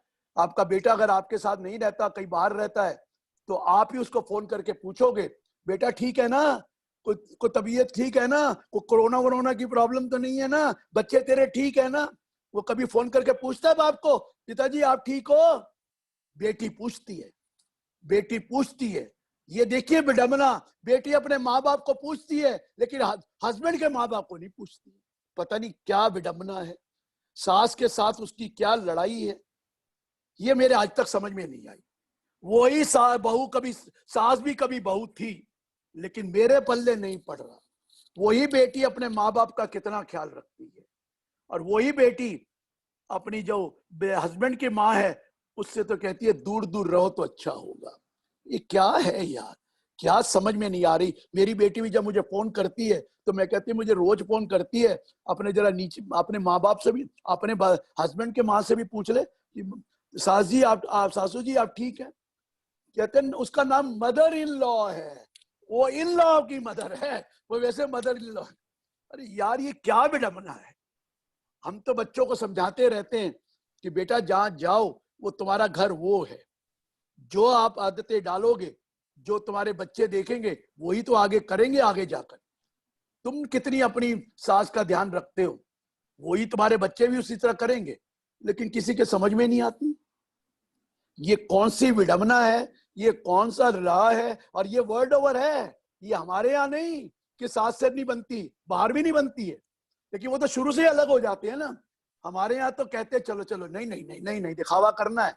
लेकिन मैं हमेशा कहता हूं सुमित जी, बुरा ना मानना, कि अपने बच्चों को जो भी देना है दो होश आवाज में, लेकिन उतना ही देना जितना जरूरत है, और पर्टिकुलरली बेटे को उतना ही देना जितना जरूरत है। इससे ज्यादा गिफ्ट दे दिया और अपने लिए कुछ नहीं रखा तो फिर ओल्ड एज होम में अपना रूम बुक करा लेना, ओल्ड एज होम में चले जाना।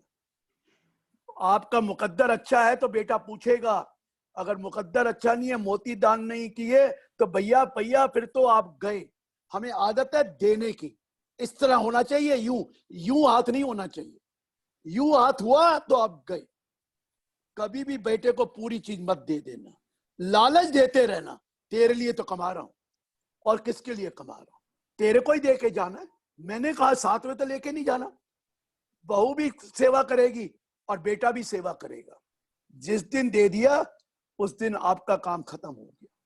फिर तो आपके मोती दान किए तो बच्चा पूछ लेगा, नहीं तो पूछता ही नहीं है बेटा। आजकल क्या जमाना आ गया। गौतम सिंघानिया का केस तो सुना ही आपने। मधुपत सिंघानिया, गौतम सिंघानिया और विजयपत सिंघानिया क्या किया, बेटे को 1000 करोड़ रुपए के शेयर दे दिए गौतम सिंघानिया के बाप ने। विजयपत सिंघानिया ने कहा क्या, ये 22 मंजिली बिल्डिंग बन रही है, एक फ्लैट दे देना और मुझे एक गाड़ी और ड्राइवर दे देना, मुझे और कुछ नहीं चाहिए, बाकी खाने पीने के लिए मेरे पास पैसे हैं। 1000 करोड़ रुपए के शेयर दे दिए। और आपने सुना रेमंड वाली तो इशू है कि बाप को उसने बाद में मकान भी नहीं दिया और ड्राइवर भी खींच लिया।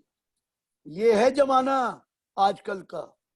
मेरे को कहोगे, मुझे कोई कहता है आप भुक्तभोगी लगते हैं, बड़ा आपको दुख होता है ये बातें कर रहे हो। जरूर आपके साथ ये हुआ है। भैया जी मेरे साथ तो हुआ ही नहीं, मेरा तो बेटा ही नहीं है, तो मुझे किस बात की चिंता। मेरी तो बेटियां हैं, मुझे तो सब पूछते हैं। मेरे को छोड़ दो, आप अपनी बात करो। जिसका बेटा है तो कहेगा भुक्तभोगी। मैं कहा मेरे पास तो रोज आते हैं क्लाइंट, रोते हैं आके कि यार ये बेटा पूछता ही नहीं है। आजकल का जमाना क्या आ गया है, हम तो हाथ जोड़ के ही खड़े रहते हैं। तो मैंने कहा फिर देते क्यों हो, उतना ही दो ना जितना जरूरत है। तो सुमित जी क्या हुआ, मैं एक लेक्चर दे रहा था लुधियाना में, तो वहां पर mister Ashok Bhandari chartered accountant है, उनका बेटा रचित भंडारी वो भी चार्टर्ड अकाउंटेंट है। वहां बैठा हुआ था, हम लेक्चर देते रहे, बहुत लोग थे। मैंने कहा बेटे को उतना जितना जितना जरूरत है अपने लिए रख लेना, और इतना रख लेना अपना और अपने बीवी के लिए, ताकि बाद में मांगना ना पड़े, और मांगा तो गए। मैंने ये कहा। अगले दिन फोन आ गया, सर मरवा दिया आपने। मैं क्या? कहता फादर से 25 लाख रुपए मांगे थे, उन्होंने मना कर दिया। कहता मैं नहीं दूंगा, आहूजा साहब कह गए मत देना। मैंने कहा भैया मैंने तो कुछ नहीं कहा, मैंने तो ये कहा था अपने लिए इतना रख लेना ताकि मांगना ना पड़े, किसी की तरफ देखना ना पड़े, क्योंकि पैसा आपने कमाया है, आपने मेहनत करके कमाया और बच्चों को दे दिया, और बच्चे ना पूछे तो हमारा क्या हाल होगा। ये आजकल तो बेटियां भी कई बार नहीं पूछती, लेकिन नॉर्मली सिस्टम ये है बेटियां पूछती हैं। बेटों का क्या है, मैं तो भगवान से प्रार्थना करता हूं कि हमने तो अपनी माँ बाप की सेवा करी है। आप लोगों से भी प्रार्थना करता हूं, छोटे जो यंग सुन रहे हैं, अरे माँ बाप नंबर 1 होते हैं, माँ बाप सबसे ऊपर होते हैं। माँ बाप आप बदल नहीं सकते। अरे भगवान का नंबर 3 है। आप कहेंगे ये कैसे? माँ बाप का नंबर 1 है, नंबर 2 गुरु का है। गुरु गोविंद दऊ खड़े काको लागे पाव, बलिहारी गुरु आपने दिए। नंबर 2 है, और भगवान का नंबर 3 का नाम है।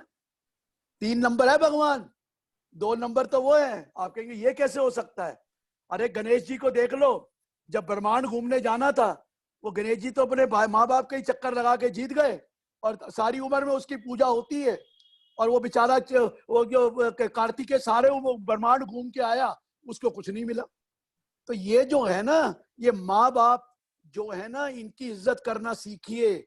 मैं तो आप लोगों को इसलिए कह रहा हूँ, यंग बच्चों को, आपको नहीं कह रहा, आप लोग तो करते हो। आपकी उम्र जो 50 साल से ऊपर है वो भी माँ बाप को अभी देखते हैं, लेकिन 50 से नीचे वालों का तो खतरा ही शुरू हो गया, खतरे की घंटी हो गई। तो भैया मैं बता रहा हूं, अपने माँ बाप की सेवा करो। माँ बाप नहीं बदल सकते और कोई एम्बेरसमेंट नहीं होती। माँ बाप पढ़े लिखे या नहीं पढ़े लिखे, वो आपको नहीं पता कितना सेक्रीफाइस वो करते हैं आपके लिए। आपको ये भूल जाना कि माँ बाप कुछ नहीं है।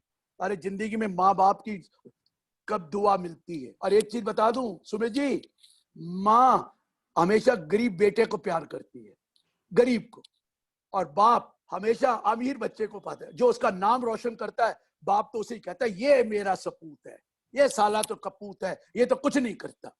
बाप में एक और चीज है, बाप हमेशा उस आदमी की काम उसको ही ज्यादा करेगा जिसके जो ज्यादा कमाऊ पता है, जो ज्यादा नाम रोशन करता है बाप का, वो चाहे वो बड़ा हो या छोटा हो। ये गौतम सिंघानिया छोटा ही तो था, लेकिन उसका नाम ज्यादा था मधुपत से। लेकिन माँ जो है ना, वो गरीब बेटे को ज्यादा प्यार करती है, वहां से निकाल बड़े अमीर से लेकर गरीब को देती है। ये माँ का प्यार है, ये बदल नहीं सकता। ये क्या बना हुआ है सिस्टम में, प्रकृति ने क्या बनाया मेरे समझ में नहीं आता। लेकिन माँ तुम देख लेना, अपने घरों में देख लेना, माँ किसको ज्यादा प्यार करती है, चाहे बड़ा हो बच्चा हो या छोटा हो। लेकिन अगर वो गरीब है एज कंपेयर टू दी दूसरा भाई या बेटा, तो वो ज्यादा उसको प्यार करती है, उसी के साथ रहना पसंद करती है। चाहे कुछ खाने को मिले ना मिले, वहीं रहेगी और अपने बड़े से जाके वो ले आएगी दूसरे बेटे से और इसको दे। ये माँ का प्यार है, ये बदल नहीं सकता, बुरा मानना नहीं चाहिए। और बाप का प्यार, बाप तो उसी का नाम कहेगा जो उसका नाम रोशन करेगा। लेकिन अब बेटी का पूरा हक है, पूरा हक है। The day she is born in the family she has a full right. अब सुनो, बेटी के बेटों का भी हक हो गया, बेटी के बेटी का भी हक हो गया, क्योंकि डॉटर ऑफ ए को पार्सनर। को पार्सनर कौन है? बेटी भी तो को पार्सनर बन गई, उसकी डॉटर वो भी को, उसका बेटा भी बन गया। पहले दादा नाना की प्रॉपर्टी में बेटी का हक तो था, बेटी के बच्चों का नहीं था। अब तो सबका कर दिया। एचयूएफ में, मैं एचयूएफ की बात कर रहा हूं, बेटी के बच्चे भी उतना ही हक है जितना बेटे के बच्चों का, 4 जनरेशन तक। लेकिन बेटी एचयूएफ नहीं बना सकती। लेकिन बाप के मरने के बाद सुमित जी कौन बनेगा कर्ता? बाप पहली एचयूएफ बनाई, कर्ता बन गया। अब बाप के मरने के बाद king is dead, long live the king. King is dead, long live the king. Karta is dead, long live the karta. जिस बाप ने एचयूएफ बनाई है वो मर गया, लेकिन एचयूएफ बंद नहीं होती, लॉन्ग लिव द कर्ता। कौन बनेगा कर्ता बताएंगे? हाँ, आपने सुना हुआ है ना, इसलिए मेरा लेक्चर। नहीं तो कहते एल्डेस्ट सन, जमाने चले गए एल्डेस्ट सन, अब एल्डेस्ट चाइल्ड। एल्डेस्ट चाइल्ड अगर बेटी है, शादीशुदा भी हो, लेकिन वो भी कर्ता बन सकती है अपने बाप की एचयूएफ की। कर्ता बेटी बाई राइट है उसका, एल्डेस्ट चाइल्ड कन्वेंशन से है।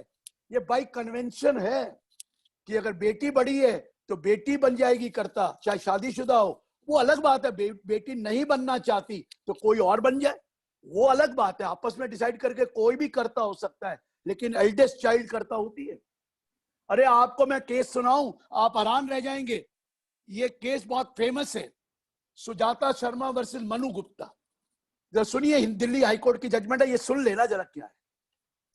देखिए, एक फादर की एचयूएफ थी, उसका बेटे थे, 4 बेटे थे। उसकी बेटी नहीं थी, चलिए 4 बेटे थे। फादर की डेथ हो गई तो एक एल्डेस्ट चाइल्ड बेटा था, वो बन गया कर्ता। बन गया जी, समझ आ गया? अब चारों की डेथ हो गई। अब नंबर आया कौन कर्ता बने। ग्रैंड चाइल्ड ही तो बनेगा ना, ग्रैंड चाइल्ड हो ना, कौन सा? 4 बेटे हैं, ए बी सी डी। अब ए का जो बेटी थी वो छोटी थी और बी का बेटा बड़ा था और सी की बेटी बड़ी थी। पता कौन बना? Eldest child. Eldest child. चारों मर गए तो एल्डेस्ट चाइल्ड। ग्रैंड डॉटर बनी, ग्रैंड सन नहीं बना। वो कहता मैं बनूंगा, कहता तू कैसे बन सकता, मैं बड़ा हूं, मैं बड़ी हूं।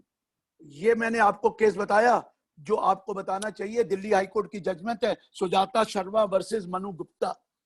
एल्डेस्ट चाइल्ड बनेगा, एल्डेस्ट चाइल्ड फीमेल है या मेल? एल्डेस्ट, हाँ, सारे डिसाइड कर ले तो कोई भी बन सकता है, सारे डिसाइड करें तो कोई भी बन सकता है एडल्ट मेंबर। लेकिन अदरवाइज बेटी चाहे शादीशुदा है चाहे अनमैरिड है, कोई फर्क नहीं पड़ता, बेटी को पूरा हक है जैसे बेटे को हक है। और जब भी इसमें पार्टीशन होगा सुमित जी, इक्वल राइट है बेटे का, बेटी का, जितना बेटे को उतना बेटी को मिलेगा। तो मुझे एक सवाल में पूछने लग गया, सर मर गए हम तो। मैंने क्या हुआ? सर हमारे फादर की डेथ हो गई, हम पार्टीशन हो रहा है, तो इसका मतलब मेरी बेटी, मेरी बीवी, मेरी बहन शेयर लेके जाएगी? वो तो मैरिड है और उसको मैरिज हुए 40 साल हो गए। मैंने कहा मुझे नहीं पता, उसको शेयर मिलेगा। कहते सर ये तो बहुत बुरी बात है, वो लेके चलेगी, हमने उसकी शादी में खर्च किया था। मैं कहता तो क्या होगा, तेरी शादी में भी तो खर्च किया था बाप ने, ऐसे क्या हो गया? नहीं सर वो शेयर लेके जाएगी। मैं कहा हाँ लेके जाएगी। मैंने कहा तू रोता क्यों है, तेरी बीवी लेके भी तो आएगी। कहता सर सुन तो लो, बीवी एक है, बहनें दो हैं।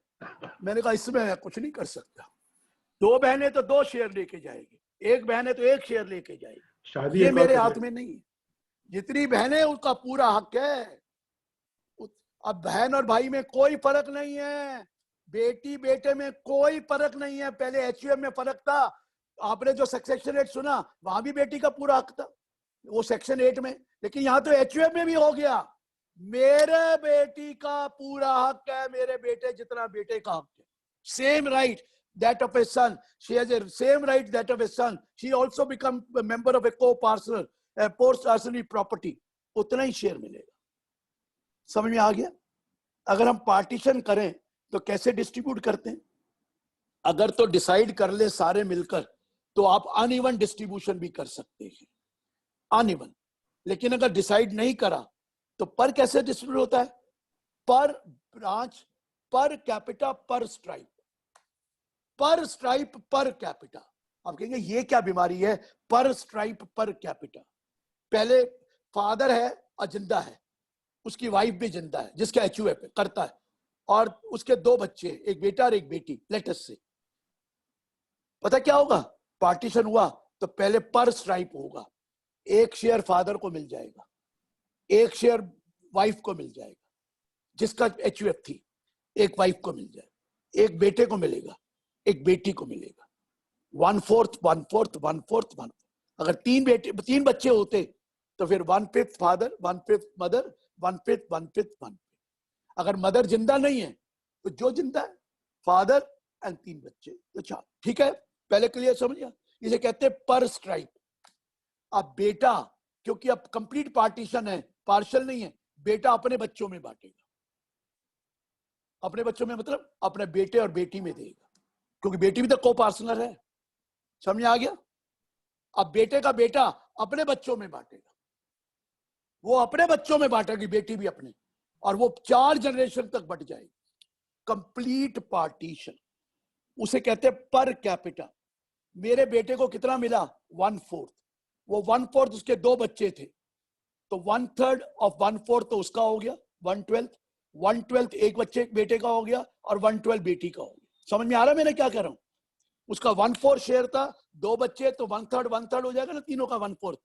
और वो अपने 1/12 लेकर अपने बच्चों में बांटेगा, और बेटी 1/12 लेकर अपने बच्चों में बांटेगी। समझ में आ रहा है?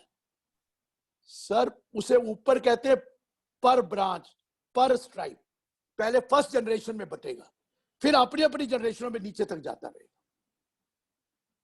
वो पर कैपिटा इक्वल, लेकिन अपने में भी इक्वल है।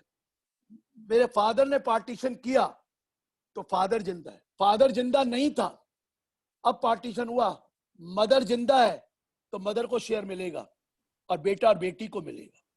फादर जिंदा होता तो फादर को भी मिलता। मदर जिंदा है और 2 भाई 1 बहन है, तो 1/4 मदर, 1/4 1 ब्रदर, 1/4 1/4। अगर फादर जिंदा होता तो 1/5 1/5 हो जाता। सपोज मदर जिंदा नहीं है तो बहू को नहीं मिलेगा। सर मदर जिंदा नहीं है, मैं कर्ता बन गया, मेरे फादर की एचयूएफ है, मैं कर्ता बन गया। सुनिए समीर जी, मेरी वाइफ का कोई हक नहीं है उसमें। मेरी वाइफ कर्ता की वाइफ है, लेकिन वो कर्ता कौन सा है? वो तो फादर की बात कर्ता बना है, वो ओरिजिनल कर्ता नहीं है। ओरिजिनल कर्ता की वाइफ का हक है या मेरी माँ का हक है, मेरी बीवी का हक नहीं है, मुझे मिलना है शेयर। लेकिन अगर मेरी एचयूएफ होती, मैंने खुद बनाई होती, तो मेरी वाइफ को उतना ही शेयर मिलता जितना मुझे मिलता, जितना मेरे बेटे को मिलता, जितना मेरी बेटियों को मिलता। ये क्लियर हुआ? तो कभी मत सोच लेना कि कर्ता की वाइफ को हमेशा शेयर मिलता है, ये गलत है। कौन से कर्ता की वाइफ को मिलता है? जो फर्स्ट टाइम एचयूएफ बनी, जिसकी, समझ आ रहा है, जिसकी फर्स्ट टाइम एचयूएफ बनी, उसकी वाइफ को शेयर मिलता है, अगर वो जिंदा है। अगर मेरी फादर की, सुनिए, मैं अपनी फादर की एचयूएफ का को पार्टनर हूं बाय बर्थ, मैं अपनी एचयूएफ बना सकता हूं, मेरे पास आई। मेरा बेटा अपनी एचयूएफ बना सकता है, जैसे मैंने बताया था फॉर्मेशन, मेरे बेटे का बेटा भी बना सकता है अगर शादीशुदा है और चाइल्ड है। तो एचयूएफ में मैं एचयूएफ, अपनी एचयूएफ का कर्ता हो सकता हूं। सुनिए, मैं अपनी फादर की एचयूएफ का भी कर्ता हो सकता हूं, मैं अपनी ग्रैंडफादर की एचयूएफ का भी कर्ता हो सकता हूं। आई कैन बी ए कर्ता मोर देन वन एचयूएफ। मैं अपनी एचयूएफ का कर्ता तो हुई ही हूं, लेकिन मैं अपने फादर की एचयूएफ का भी कर्ता हो सकता हूं अगर मैं एल्डेस्ट चाइल्ड था और मेरे फादर की डेथ हो गई। मैं अपने ग्रैंडफादर की एचयूएफ का भी कर्ता हो सकता हूं कि मैं एल्डेस्ट ग्रैंड चाइल्ड था और बाकी कोई नहीं है। समझ आ रहा? I can be a karta of my, I can be a karta more than one HUF. One, I can be a karta of my HUF. I can be a karta of my father's HUF. I can be a karta of my grandfather's HUF. I can be a karta of my great-grandfather's. But I cannot be a karta of my son's HUF. Son की HUF में कुछ भी नहीं, क्योंकि आपको बताया था या तो हस्बैंड वाइफ की बनती है या लीनियर डिसेंडेंट की बनती है। आप फादर को लेकर HUF नहीं बना सकते। सुमित जी, आप फादर को लेके एचयूएफ नहीं बना सकते, आपने बच्चों के साथ बनाना। फादर आपके साथ बनाएगा, फादर आपके साथ बनाएगा, आप अपने बच्चों के साथ बनाएंगे, आपके बच्चे अपने बच्चों के साथ बना सकते, अलग अलग बना सकते हैं। आई can be a coparcener of my HUF, I can be a coparcener my father's HUF if it continues, partition नहीं हुआ। I can be a co-parcel of my grandfather HUF. I can be a co-parcel of my great-grandfather. मैंने कहा 4 generation का मैं करता हो सकता हूं, 4 जनरेशन का मैं मेंबर भी हो सकता हूं, को-पार्सल भी। सो HUF कभी मरती नहीं है, HUF तो जिंदा रहती है, सिर्फ कर्ता मरता है। कर्ता मरता है, दूसरा कर्ता बन जाता है, और HUF चलती रहती है जब तक आप पार्टीशन ना कर लो या जब एक ही मेंबर रह जाए, एक ही को पार्सर रह गया, बाकी कुछ रहा ही नहीं। क्या बीवी को पार्सर हो सकती है? जी नहीं। तो आपने, किसी ने कहा सर सपोज बेटे की, सपोज कर्ता की डेथ हो गई, जो जिसने एचयूएफ बनाई थी, बीवी और 2 माइनर बच्चे हैं, तो कर्ता कौन बनेगा? बीवी और 2, क्या एचयूएफ खत्म हो जाएगी? जी नहीं। बीवी बनेगी manager to look after the affairs of the karta till one of the child gets majority.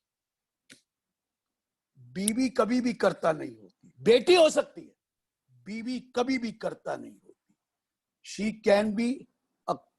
can be a manager to look after the affair of the HUF till a child gets majority. Clear हुआ? अब किसी ने पूछा दोनों husband wife की death हो गई और दोनों चाइल्ड माइनर हैं, दोनों चिल्ड्रन है, दोनों माइनर है, तो क्या होगा? गार्डियन अपॉइंट कर देगा कोर्ट और वो करता हो जाए जब तक वो मेजर नहीं होता। गार्डियन अपॉइंट कर देगा, वो करता हो जाएगा, एचयूएफ चल सकती है, मैं मना नहीं करता। दो करता रहेगा, मैनेजर रहेगा। हाँ, वो गार्डियन है ना, गार्डियन अपॉइंट किसने किया? कोर्ट ने, to look after the affairs of HUF. समझ में आया? वो करता थोड़ी है, गार्डियन है, लेकिन वो गार्ड कर रहा है एचयूएफ का इंटरेस्ट। क्लियर है? ये भी क्लियर है? सो आई कैन बी ए कर्ता, मेरी एचयूएफ का तो मैं ही करता होता हूं अगर मैंने खुद बनाई है। वो मैं चाहूं तो अपने बेटे को बना सकता हूं, बेटी को बना सकता हूं, लेकिन मैं ही होता।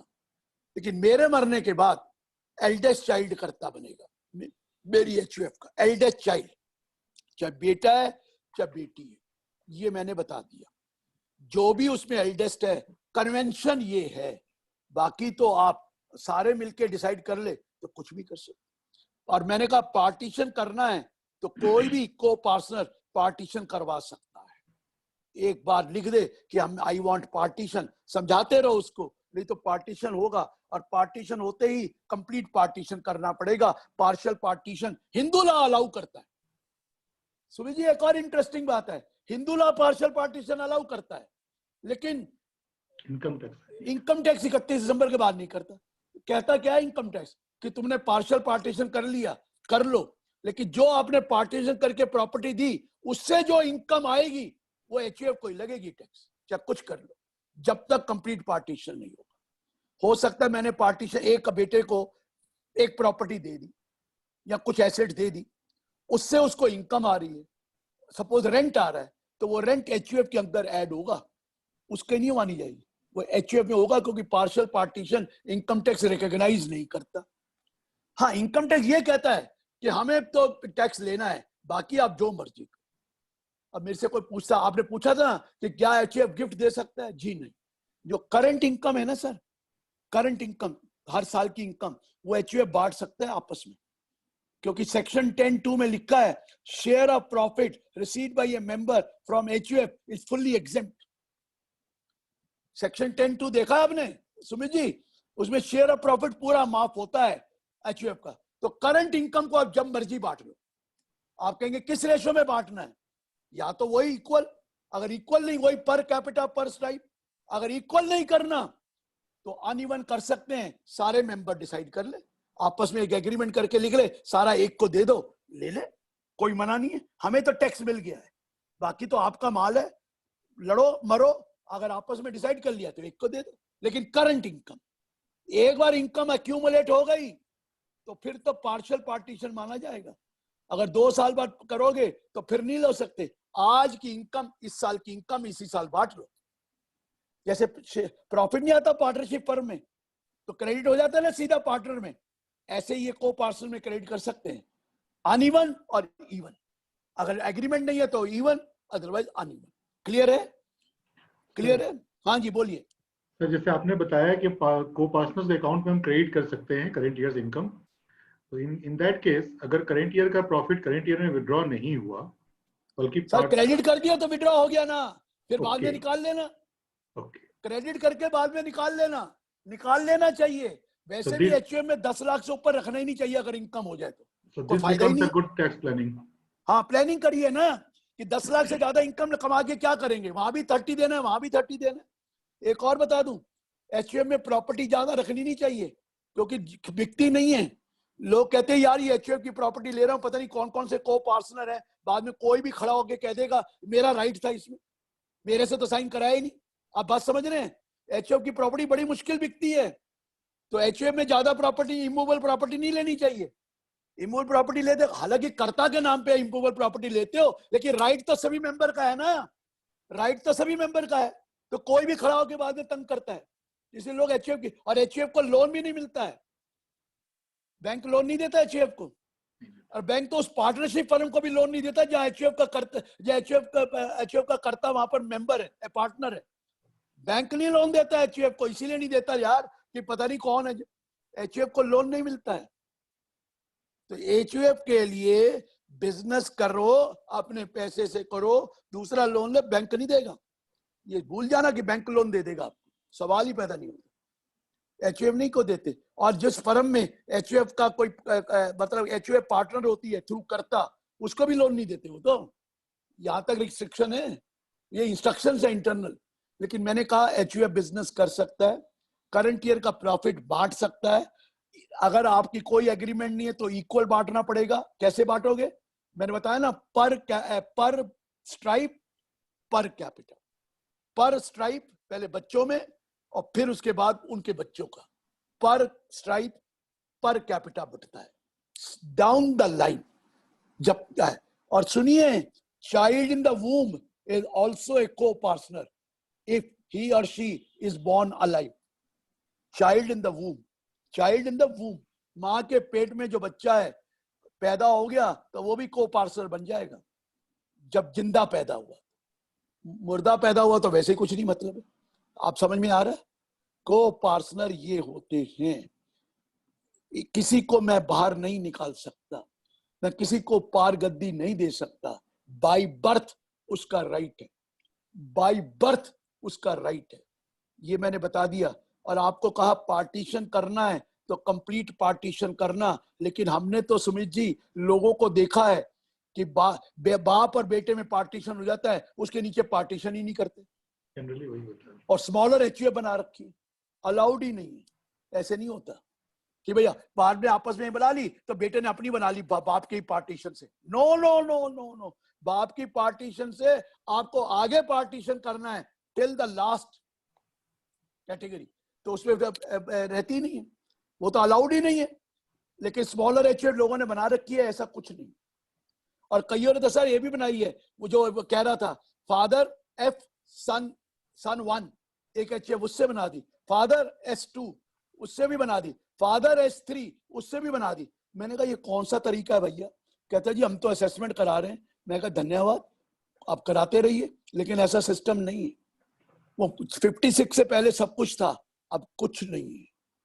बेटा वही हक है जो बेटी का, दोनों उसी में फादर की बाई बर्थ है, फादर भी नहीं निकाल सकता उनको, फादर भी नहीं निकाल सकता। हाँ मैं रेलिंक्विश कर सकता हूं अपना शेयर, मैं छोड़ देता हूं, मुझे नहीं चाहिए, वो अलग बात है, छोड़ दीजिए, अदरवाइज ना, नहीं तो पार्टीशन होगा तो कंप्लीट पार्टीशन होगा। क्लियर है सर? मैं चाहता हूं कि आप सवाल ले लो, बहुत सर दो ही फर्स्ट क्लास सवाल सवाल है। दो ही सवाल है सर अभी दो ही हैं, वेरी गुड, पहले दो लीजिए फिर मैं और चीजें बताता हूं। फिर एक तो ये है सर कि no HUF partition is made but mutually agreed and all members are residing separately. Now money received from sale of common land, what would be tax treatment in respect to capital? ये तो partial partition है, आपस में जो मर्जी decide करो।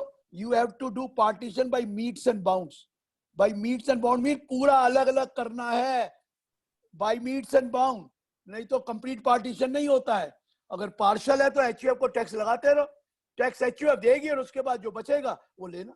अभी मैं कुछ और भी बताने जा रहा हूं कि आपको पार्टीशन कैसे करना है। सेक्शन 171 है, 171 about the income tax act. If the HUF is hitherto assessed, if the HUF is hitherto assessed, अगर असेसमेंट कभी हुई नहीं है तो फिर तो वो HUF को वो इनकम टैक्स देगा, मुझे क्या लेना देना। अगर HUF की एक बार भी असेसमेंट हो गई, चाहे वो स्क्रूटनी हुई चाहे वो समरी, मैं नहीं कह रहा। If the HUF is here is assessed and a claim is made that a partition has taken place in the HUF, तो आपको इन्फॉर्म करना पड़ता है एओ को कि पार्टीशन हो गया है, आप कर लीजिए या करने जा रहे हैं। और पता क्या रूल है, पहले तो आपको इन्फॉर्म करना जरूरी है, फिर एओ को सभी मेंबर्स को नोटिस देना जरूरी है, उनको बुलाकर उनको अपॉर्चुनिटी ऑफ बीइंग हर्ड देना पड़ता है, और फिर पार्टीशन करना पड़ता है। लोग कहते हैं हमने तो कभी सुना ही नहीं, पहले तो हमने कभी इन्फॉर्म नहीं किया कि हमारा पार्टीशन हो गया। वो तो सबसे बड़ी गलती है, वो तो आपको इन्फॉर्म करना चाहिए। और इन्फॉर्म कर भी देते हैं तो एओ कहता है हमें तो पता ही नहीं है क्या करना है, पार्टीशन ऑर्डर उसने पास करना है। मैंने एक बार ही कहा कि सर हमारा पार्टीशन हो गया मेरे क्लाइंट का, तो सर ये मैं इन्फॉर्म कर रहा हूँ। कहते ये पढ़े लिखों ने बड़ा तंग कर रखा है, ये कौन सी चीज है भैया, हमें तो पता ही नहीं। मैंने कहा जी, कहते क्या करना पड़ेगा।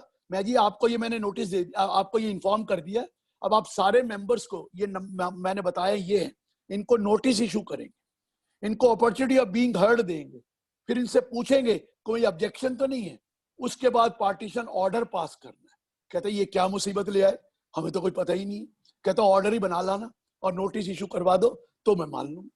उसको कुछ नहीं पता था, लेकिन हमारा काम है इन्फॉर्म करना, बाकी ये करे या ना करे हम नहीं जानते, लेकिन इन्फॉर्म करके हम म्यूचुअली अपना पार्टीशन कर लें। क्योंकि पार्टीशन अगर अपना एग्रीमेंट नहीं हुआ तो अनइक्वल नहीं हो सकता, इक्वल होगा। अगर एग्रीमेंट हो जाए तो अनइक्वल भी कर सकते हैं, लेकिन कंप्लीट पार्टीशन करना है down the line amongst all को पार्टनर, 4 जनरेशन तक, ताकि खत्म वो फादर की एचयूएफ खत्म, आप अपनी एचयूएफ कंटिन्यू करो। अगर आपने पार्टीशन किया, जिसकी भी एचयूएफ का पार्टीशन होगा तो कंप्लीट होगा 31 दिसंबर 1978 के बाद। 31 दिसंबर 1978 से पहले पार्शियल पार्टीशन अलाउड था। क्लियर हुआ ये बात?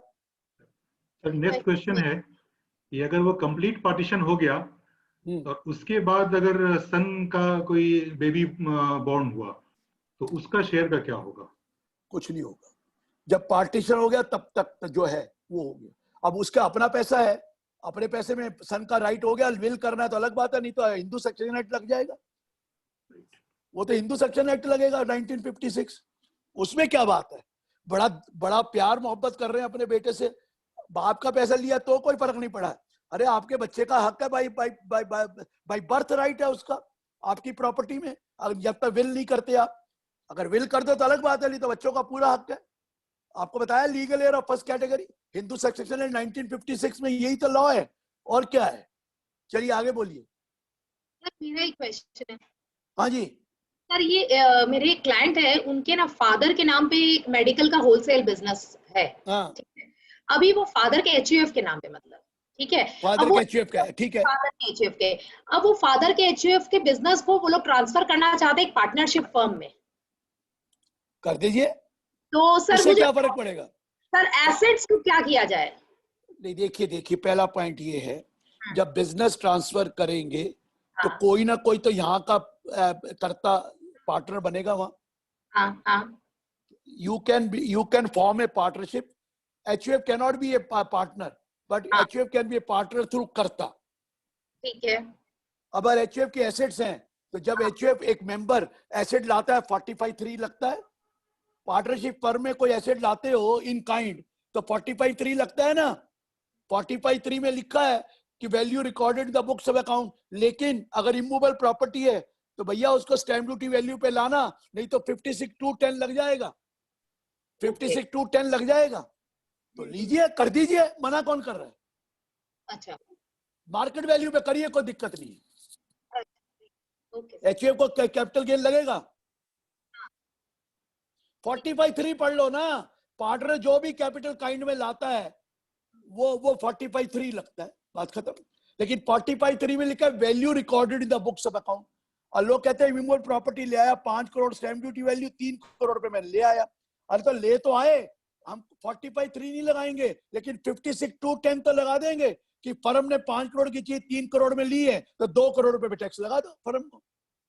तो इसलिए फेयर स्टैम्प ड्यूटी वैल्यू पे ही लाना, नहीं तो मारे जाओगे। 45(3) रेड विद 56(2)(10। लोग 45(3) पढ़ लेते हैं, 56(2)(10) पढ़ते ही नहीं। भैया पहले 56(2)(10) अलाउड था क्योंकि वहां 56(2)(7) था, अब तो 10 आ गया। Any person receive from any other person और person a sum of money exceeding 50,000, movable property exceeding 50,000 और immovable property exceeding 50,000। तो स्टैम्प ड्यूटी वैल्यू पे लेनी पड़ेगी। अगर स्टैम्प ड्यूटी वैल्यू से कम पे लोगे तो सीधा बाकी टैक्स लगा देंगे फर्म को। एचयूएफ को कुछ नहीं कहेंगे, फर्म को लगा देंगे। सर मुझे वो साइटेशन याद नहीं है, लेकिन हाँ। एक ऐसा केस मुझे ध्यान में आता है कि जब एक डीमिंग प्रोविजन अगर अलाउ कर रहा है तो दूसरे डीमिंग प्रोविजन सर का डीमिंग नहीं है, 56(2)(10) लग रहा है। आप 45(3) और 50(c) देख रहे हो, मैं आपको तो लगा ही नहीं रहा, मैं तो रिसिपिएंट को लगा रहा हूं, दूसरी पार्टी को लगा रहा हूं। आपने जो मर्जी कह दिया, मैंने मान लिया आप वैल्यू रिकॉर्डेड आपका डीम्ड प्रोविजन है, 50(c) भी डीम्ड प्रोविजन है, तो सेलर के पॉइंट ऑफ व्यू तो मैं कुछ कहा ही नहीं रहा। मैंने कहा कर दो वैल्यू रिकॉर्डेड, लेकिन रिसिपिएंट के पॉइंट ऑफ व्यू डीमिंग कहां से आ गया। वो तो property acquired for इनएडिक्वेट consideration, you receive immovable property from a partner, so it will be in the hands of the firm to the extent of above 50,000। जो difference है उसके ऊपर tax लग जाएगा। आप वो डीमिंग नहीं है, वो अलग है, वो अलग है। एक रिसिपिएंट के पॉइंट ऑफ व्यू से है, एक ट्रांसफर के पॉइंट ऑफ व्यू से। ट्रांसफर में तो मान लिया डीमिंग प्रोविजन आपका नहीं लगेगा 50(c), 45(3) लगेगा, थैंक यू वेरी मच। लेकिन उधर तो थैंक यू ना करो ना, उधर तो रिसिपिएंट को लगना है, तो वो नहीं होगा। आपका प्रोविजन ठीक है लेकिन ये नहीं, यहां नहीं लगना। चलिए आगे पूछिए सर। आगे सर इसमें एक दो क्वेश्चंस हैं और। Can interest free loan be taken by HUF from its members? Yes, interest free loan ले सकता है, लेकिन क्या होता है वो प्लानिंग लगती है, क्योंकि आप एचयूएफ का वो क्रिएट कर रहे हो, कैपिटल इनकम क्रिएट कर रहे हो। चार्ज कर लो तो कोई दिक्कत नहीं है, नहीं तो प्लानिंग लगती है कि इंटरेस्ट फ्री दिया है, इसका मतलब शिफ्ट कर रहे हैं और वहां पर इनकम कमाई। छोटी मोटी तो चला देते हो, आपको पता है, अदरवाइज द पर्पस समझ में आ रहा है कि आप इंटरेस्ट फ्री लोन दे रहे हो तो इसका मतलब इनकम वहां पे जो आएगी आप उसको दे रहे हो, ट्रांसफर कर रहे हो। मैंने 1 करोड़ रुपया इंटरेस्ट फ्री लोन दे दिया, अगले ने एफडीआर बनवा ली एचयूएफ ने 1 करोड़ की, तो क्या नजर नहीं आ रहा क्या है ये?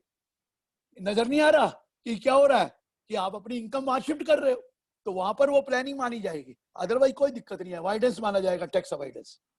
हाँ, अच्छा, नेक्स्ट है sir question, if we have purchased immovable property in the name of HUF, what course of action has to be done to avoid future dispute if they पहले do तो not want to HUF के नाम पे dispose? Property नहीं खरीदी जाती, through कर्ता या थ्रू मेंबर खरीदी जाती है। HUF के नाम पे रजिस्ट्री नहीं होती, रजिस्ट्री होती है कर्ता of such and such HUF, member of such and such HUF।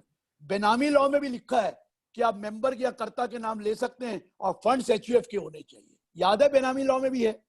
तो मेरा पॉइंट ये है, नॉर्मली कर्ता के नाम पर लिखा जाता है थ्रू HUF ऑफ HUF, कर्ता या मेंबर के नाम पे ली जाती है और ट्रांसफर करते हुए आराम रहता है, लेकिन हक सबका है। It is not meant for him, it is for all, it is for all. Next question है, who are the co-partners and members of HUF formed in 1995 and who will get? तो आपने बताया, everyone, daughter son both, daughter son both, grandson granddaughter both, सारे मैंने बताए। वो 1995 हो कोई फर्क नहीं पड़ता, बता तो दिया 2005 में वो जो जजमेंट अभी आई है, मैंने बताया ना आपको, जो जजमेंट आ गई विनीता शर्मा, राकेश शर्मा वाली, उसने कह दिया बेटी कभी भी पैदा हुई, बाप जिंदा था या नहीं जिंदा था 2005 को कोई फर्क नहीं पड़ेगा, अगर बेटे का हक है तो बेटी का भी पूरा हक है। ये छोड़ दो कि बाप 2005 को जिंदा होना चाहिए, पहले का मरा हुआ है तो भी उसका हक है। लेकिन 2012 पहले से पार्टीशन हो चुका है, 2012 2004 से, तो कुछ नहीं कहेंगे। सर नेक्स्ट क्वेश्चन है, can a father give to sons HUF? No, father can give, but वो लगेगा 56 to 10, 56 to 10 लगेगा, क्योंकि 50,000 से ज्यादा गिफ्ट होगी तो टैक्सेबल हो जाएगी ना। 56 to 10 लगेगा, दे सकता, कोई भी दे सकता है भाई, फादर, मदर भी दे सकती है, फादर इन लॉ से भी ले सकते हो, देगा नहीं वो, वैसे मदर इन लॉ से ले सकते हो, लेकिन गिफ्ट आपको बता दिया वो टैक्सेबल है अंडर 56 to 10। 50,000 से ज्यादा है तो। Sir, it is advisable to purchase shares of a closely held company of कर्ता। सर कर्ता नहीं, वो कर्ता के नाम लेते हैं, होते तो HUF के पैसे हैं ना, जो भी एसेट ली जाती है वो कर्ता के या मेंबर के नाम ली जाती है। देखिए एक और चीज बता दूं, एक कर्ता बिजनेस करती हो ना HUF, तो कर्ता सैलरी ले सकता है रीजनेबल अमाउंट, अगर बिजनेस करते हो। लेकिन अगर कर्ता कहीं पार्टनरशिप में आ जाए ना, तो वो जो सैलरी मिलती है ना कर्ता को, वो उसकी इंडिविजुअल सैलरी होती है, वो पार्टनरशिप, उसकी HUF की सैलरी नहीं होती, लेकिन जो इंटरेस्ट आता है वो HUF का होता है, लेकिन सैलरी नहीं होती, क्योंकि कर्ता काम करता है तो उसको सैलरी मिलती है, तो वो सैलरी नहीं होती उसकी HUF की। समझ में आ रहा है ये भाई? बट कर्ता अपनी HUF का भी सैलरी ले सकता है रीजनेबल अमाउंट, अगर बिजनेस करता है, अगर बिजनेस नहीं है तो नहीं। सर इसमें क्वेश्चन है कि अगर कर्ता का कोई प्राइवेट लिमिटेड कंपनी है जिसमें कि कर्ता शेयर होल्डर है, डायरेक्टर है, तो क्या उस कंपनी में HUF शेयर परचेज कर सकती है? अरे थ्रू दी कर्ता तो कर ही सकती है ना, थ्रू दी कर्ता, लेकिन जो सैलरी मिल रही है डायरेक्टर को, कर्ता को, वो उसकी इंडिविजुअल सैलरी है जो डायरेक्टर बनने की, वो कोई इसकी नहीं है HUF की। सर नेक्स्ट बहुत इंटरेस्टिंग क्वेश्चन है, हाँ, if a karta gives amount to HUF as gift and there is no evidence except account payee check, then is it exempt? Sir देखिए एविडेंस क्या होता है, गिफ्ट एक लेटर होता है प्लेन पेपर पर, सुन लीजिए, प्लेन पेपर पर गिफ्ट जब भी लेनी हो ना, तो उसमें डोनर के साइन होने चाहिए और डोनी की एक्सेप्टेंस होनी चाहिए, आई हियर बाई एक्सेप्ट। अगर डोनी ने एक्सेप्टेंस नहीं करी तो वो गिफ्ट मानी नहीं जाती है, तो अगर आपको कागजी तो बनाना है यार, डोनर के साइन और डोनी को एक्सेप्ट भी करना है। कई लोग क्या करते हैं, डोनर के साइन करा के दे देते हैं इनकम टैक्स डिपार्टमेंट में, वो वैलिड नहीं है, डोनी ने एक्सेप्ट ही नहीं किया, he should accept that gift, तो he should accept that gift, donor donee के साइन हो, आपको प्लेन पेपर पे भी गिफ्ट अलाउड है, सिर्फ इमूवेबल प्रॉपर्टी की गिफ्ट पे रजिस्ट्री होती है, मूवेबल प्रॉपर्टी गिफ्ट तो प्लेन में होती है, प्लेन पेपर पे ऑन डिलीवरी, तो इसलिए ये ध्यान रखना। I think there is no more question as of चलिए now. वैसे भी आजकल वो आज वो शुरू होने वाला है IPL, तो मैं वैसे भी जल्दी खत्म करना चाहता था। 7:30 है, ठीक है, लेकिन आपको पता ही है ना, IPL तो लोगों ने देखना है। सर आप एक बता रहे थे कि आप पार्टीशन कैसे करेंगे, उसके बारे में बताना चाह रहे थे आप। मैंने कहा पार्टीशन जब करना है तो एक तो आपका असेसमेंट ऑलरेडी हो रही है ना, तो आपको AO को इन्फॉर्म करना है at the time of assessment. एक चिट्ठी लिखनी है कि पार्टीशन हैज टेकन प्लेस और ये हमारा एग्रीमेंट हुआ है, यहाँ वो करा दे, हम उसको लिख के दे देते। फिर वो सबको इन्फॉर्म करता है, चिट्ठी लिखता है, नोटिस देता है कि आप अपीयर हो इस डेट को। वो सिर्फ यही पूछना चाहता है कि सबकी कंसेंट है ना, क्योंकि अनइवन भी हो सकता है, इवन भी हो सकता है। वो सबकी कंसेंट होने के बाद ऑर्डर पास कर देता है, वो पार्टीशन ऑर्डर बोला जाता है। लेकिन 90% में वो ऑर्डर उसको पता ही नहीं है, वो पास करता ही नहीं है। लेकिन हमें इन्फॉर्म करना जरूरी है, फिर हमारी ड्यूटी नहीं है। हाँ लिखा है AO शैल इशू नोटिस, शैल लिखा है, पर लेकिन मैंने देखा उसको पता ही नहीं है, वो डरता ही नहीं। तो मैं क्या करूं, मेरी क्या गलती है? चलिए, Since there is no more question, हाँ तो अब हम लोग इसमें अगर कोई टॉपिक सर आपके एंड से कुछ बचा हो तो हम लोग उसमें आगे डिलीब्रेट कर सकते हैं। सर, मैं एक ही बता रहा हूं कि HUF अगर आप बनाते हैं तो ये सोच के चलना कि कोई भी पार्टीशन करा सकता है, कोई भी चाइल्ड। मनाना पड़ता है, नहीं तो झगड़ा हो गया तो कोई भी करा सकता है, कोर्ट में जाके भी करा सकता है, आप मना नहीं कर सकते। ये नहीं कह सकता मैं बाप हूं, मेरा माल था, तुमने HUF बना ली, बात खत्म हो गई। हम नहीं जानते, अब तो बाय बर्थ सबका राइट है, by birth same right as that of a daughter का भी, सन का। और मैंने ये बोला, डॉटर अपने फादर की HUF की है, लेकिन अपने हस्बैंड की HUF की करता नहीं है। वो मेंबर भी नहीं है, मेंबर है, को पार्टनर नहीं, को पार्टनर नहीं है, मेंबर। और मैंने ये बता दिया, वाइफ को शेयर तभी मिलता है जब कर्ता की ही HUF हो। फादर की HUF में डॉटर इन लॉ को शेयर नहीं मिलता है, डॉटर को मिलता है, डॉटर इन लॉ को नहीं मिलता। लेकिन अपने हस्बैंड की HUF में वाइफ को मिलता है, जिसने अपनी बनाई, उसको वाइफ को इक्वल शेयर है as that of a son and daughter, और उसको भी उतना ही मिलता है। और मेरे मरने के बाद मैं प्लीज, मैं HUF में अपना शेयर विल कर सकता हूं, बाकी शेयर विल नहीं कर सकता। अगर HUF में जितना मेरा शेयर है उस डेट को, मैं उतना ही विल कर सकता हूं, मैं इससे ज्यादा विल नहीं कर सकता। अगर मेरा सेल्फ का शेयर विल नहीं हुआ, सपोज मैंने अपना शेयर विल नहीं किया और मेरी डेथ हो जाती, तो what would have been my share had I been alive? वो वाला शेयर मेरे लीगल ईयर को हिंदू सेक्शन एक्ट 1956 में इंडिविजुअल कैपेसिटी में जाता है, सर्वाइवरशिप में नहीं जाता। सपोज कीजिए मेरी HUF है, उसमें मैं था, मेरी बीवी है, मेरे 3 बच्चे हैं, ठीक है जी। तो मेरा अगर मैं पार्टीशन करूं तो मेरा कितना शेयर है? 1/5। तो या तो मैं 1/5 शेयर का विल कर सकता हूं, इससे ज्यादा नहीं कर सकता। मेरा 1/5 है, उससे ज्यादा विल नहीं कर सकता। लेकिन मैंने 1/5 शेयर का विल नहीं किया और मेरी डेथ हो जाएगी, अब हिंदू सक्सेशन एक्ट लगेगा। तो मेरा 1/5 शेयर का जो पैसा है ना, जितना भी मेरा शेयर बनता है, वो मेरे लीगल ईयर को जाएगा in their individual capacity and not as HUF। तो आप कहेंगे पार्शियल पार्टीशन तो हुआ नहीं, ये तो अलाउड ही नहीं है, तो हम क्या करेंगे? चलता रहेगा HUF, लेकिन पहले HUF को टैक्स लगाएंगे, फिर जो 1/4 शेयर मेरा 1/5 शेयर था वो मेरे लीगल ईयर को मिलेगा एज टेनेंट्स इन कॉमन। लेकिन शेयर का टैक्स HUF को ही लगेगा क्योंकि पार्टीशन नहीं हुआ है। ये जरा डिफिकल्ट कॉन्सेप्ट है, क्योंकि आप पार्टीशन करें तो कंप्लीट होता है। मेरी डेथ हो गई, अब मेरा शेयर हिंदू सेक्शन एक्ट के अंदर तो मेरे लीगल ईयर को जाएगा। मेरे लीगल ईयर तो इंडिविजुअल्स हैं, तो जाएगा, उसमें मेरी मां भी हो सकती है।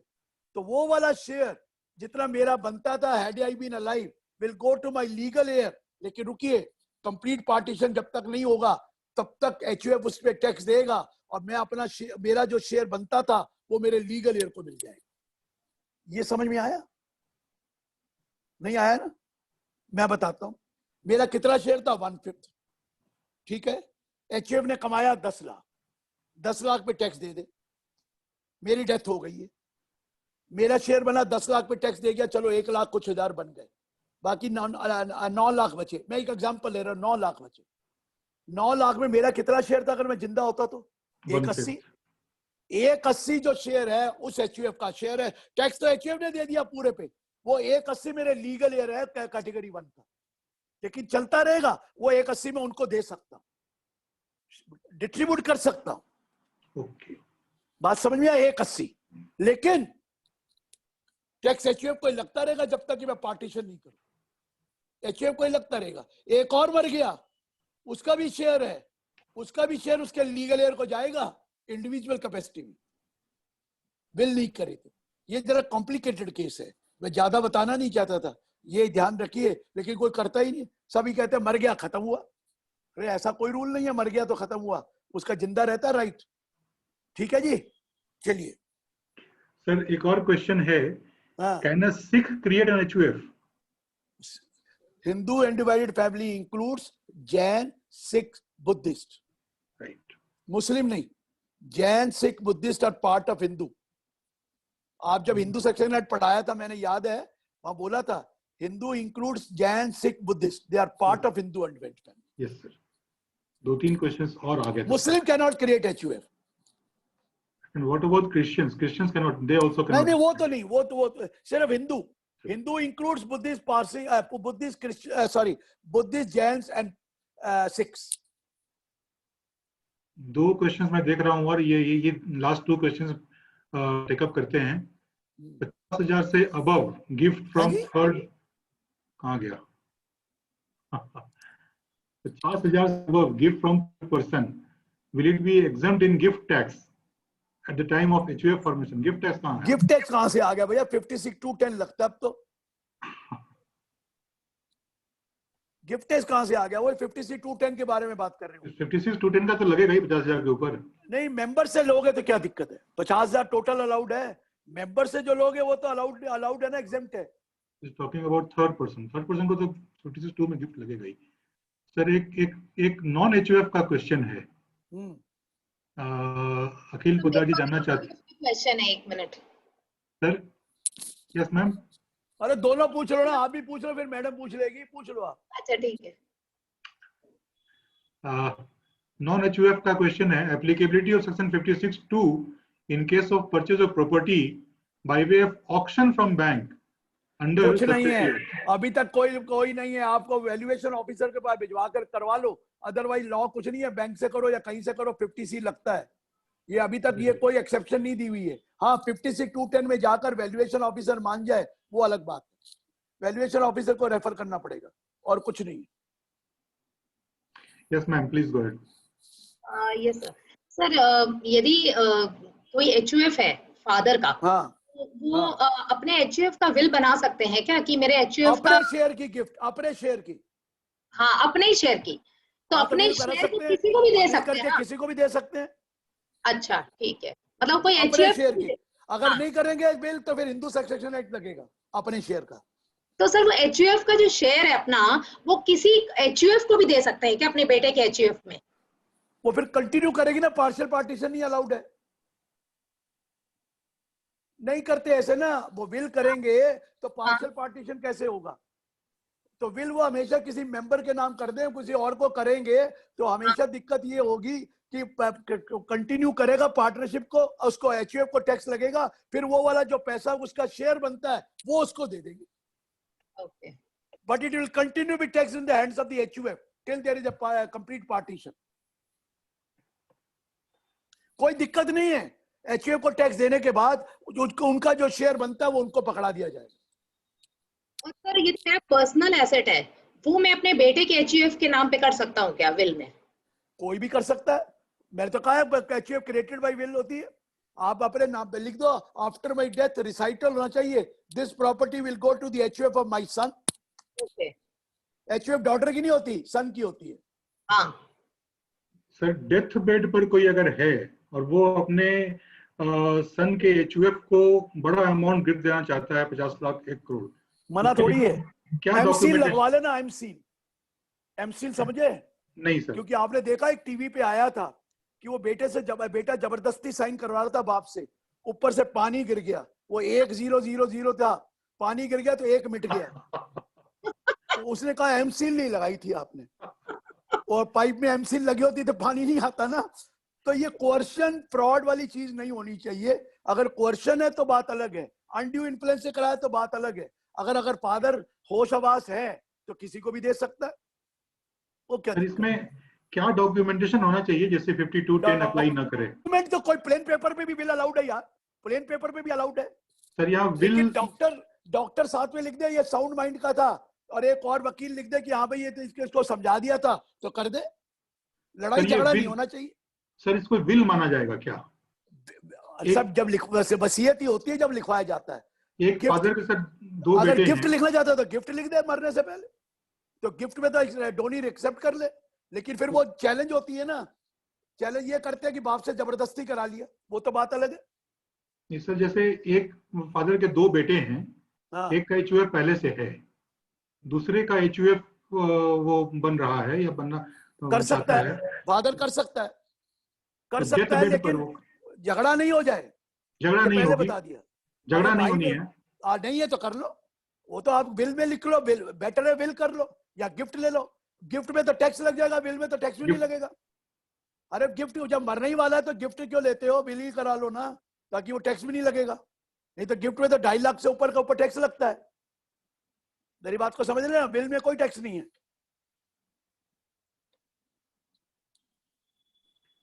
Sir, thank you very much. I think I have taken up all the questions.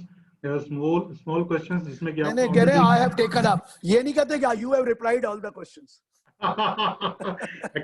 Actually sir, जिन इश्यूज पर आपने ऑलरेडी कह दिया था, उसको मैंने लिबर्टी ले ली खुद से अप्लाई किया, वो अच्छा किया करने के लिए। अच्छा किया sir, we are really thankful to you for such a nice deliberations. आपने बहुत ही अच्छी तरीके से एचयूएफ के फॉर्मेशन के बारे में और उसके टैक्सेशन के बारे में बताया।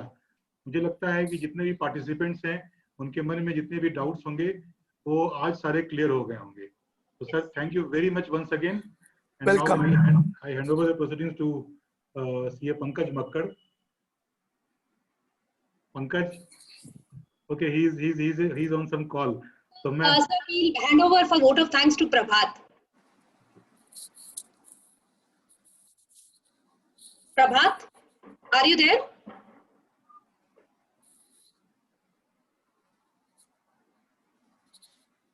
Pankaj, I think Prabhat is not there. You continue with the vote of thanks. Yeah, ma'am. So indeed, so it was an amazing session. I guess the whole coverage was not yet done. We would be having, if we allow our participants to, we can have numerous more questions regarding the same, and people can have much more doubts and issues. Because we had so deep clarity, that's why only the doubt comes. So again, sir, thanks a lot for being part of this session. It's always amazing, sir, to have you with us. Be it, sir, the last session which we had face-to-face in Ranchi, that session was with you only, sir. The last face-to-face seminar that was held in Ranchi was held with you, sir. And again, this amazing session on HUF, much praised, and I guess most doubts and questions also were raised on this seminar itself. So thanks a lot, sir. Welcome. Thank you. All the best. Take care. Thanks a lot, sir. Take care. Stay healthy, everyone. Stay healthy. Take care, please. Thank you. Thanks, sir. Thanks to our good night. program coordinator. Thank you, sir. Yes, Sumit Agarwal, Thank you for being available and for coordinating all the session. And at last, thanks to all our patient listeners. Thank you, Pankaj. Thank you. Signing off. All the best. Thank you, sir. Thank you. Taking leave. Thank you, sir.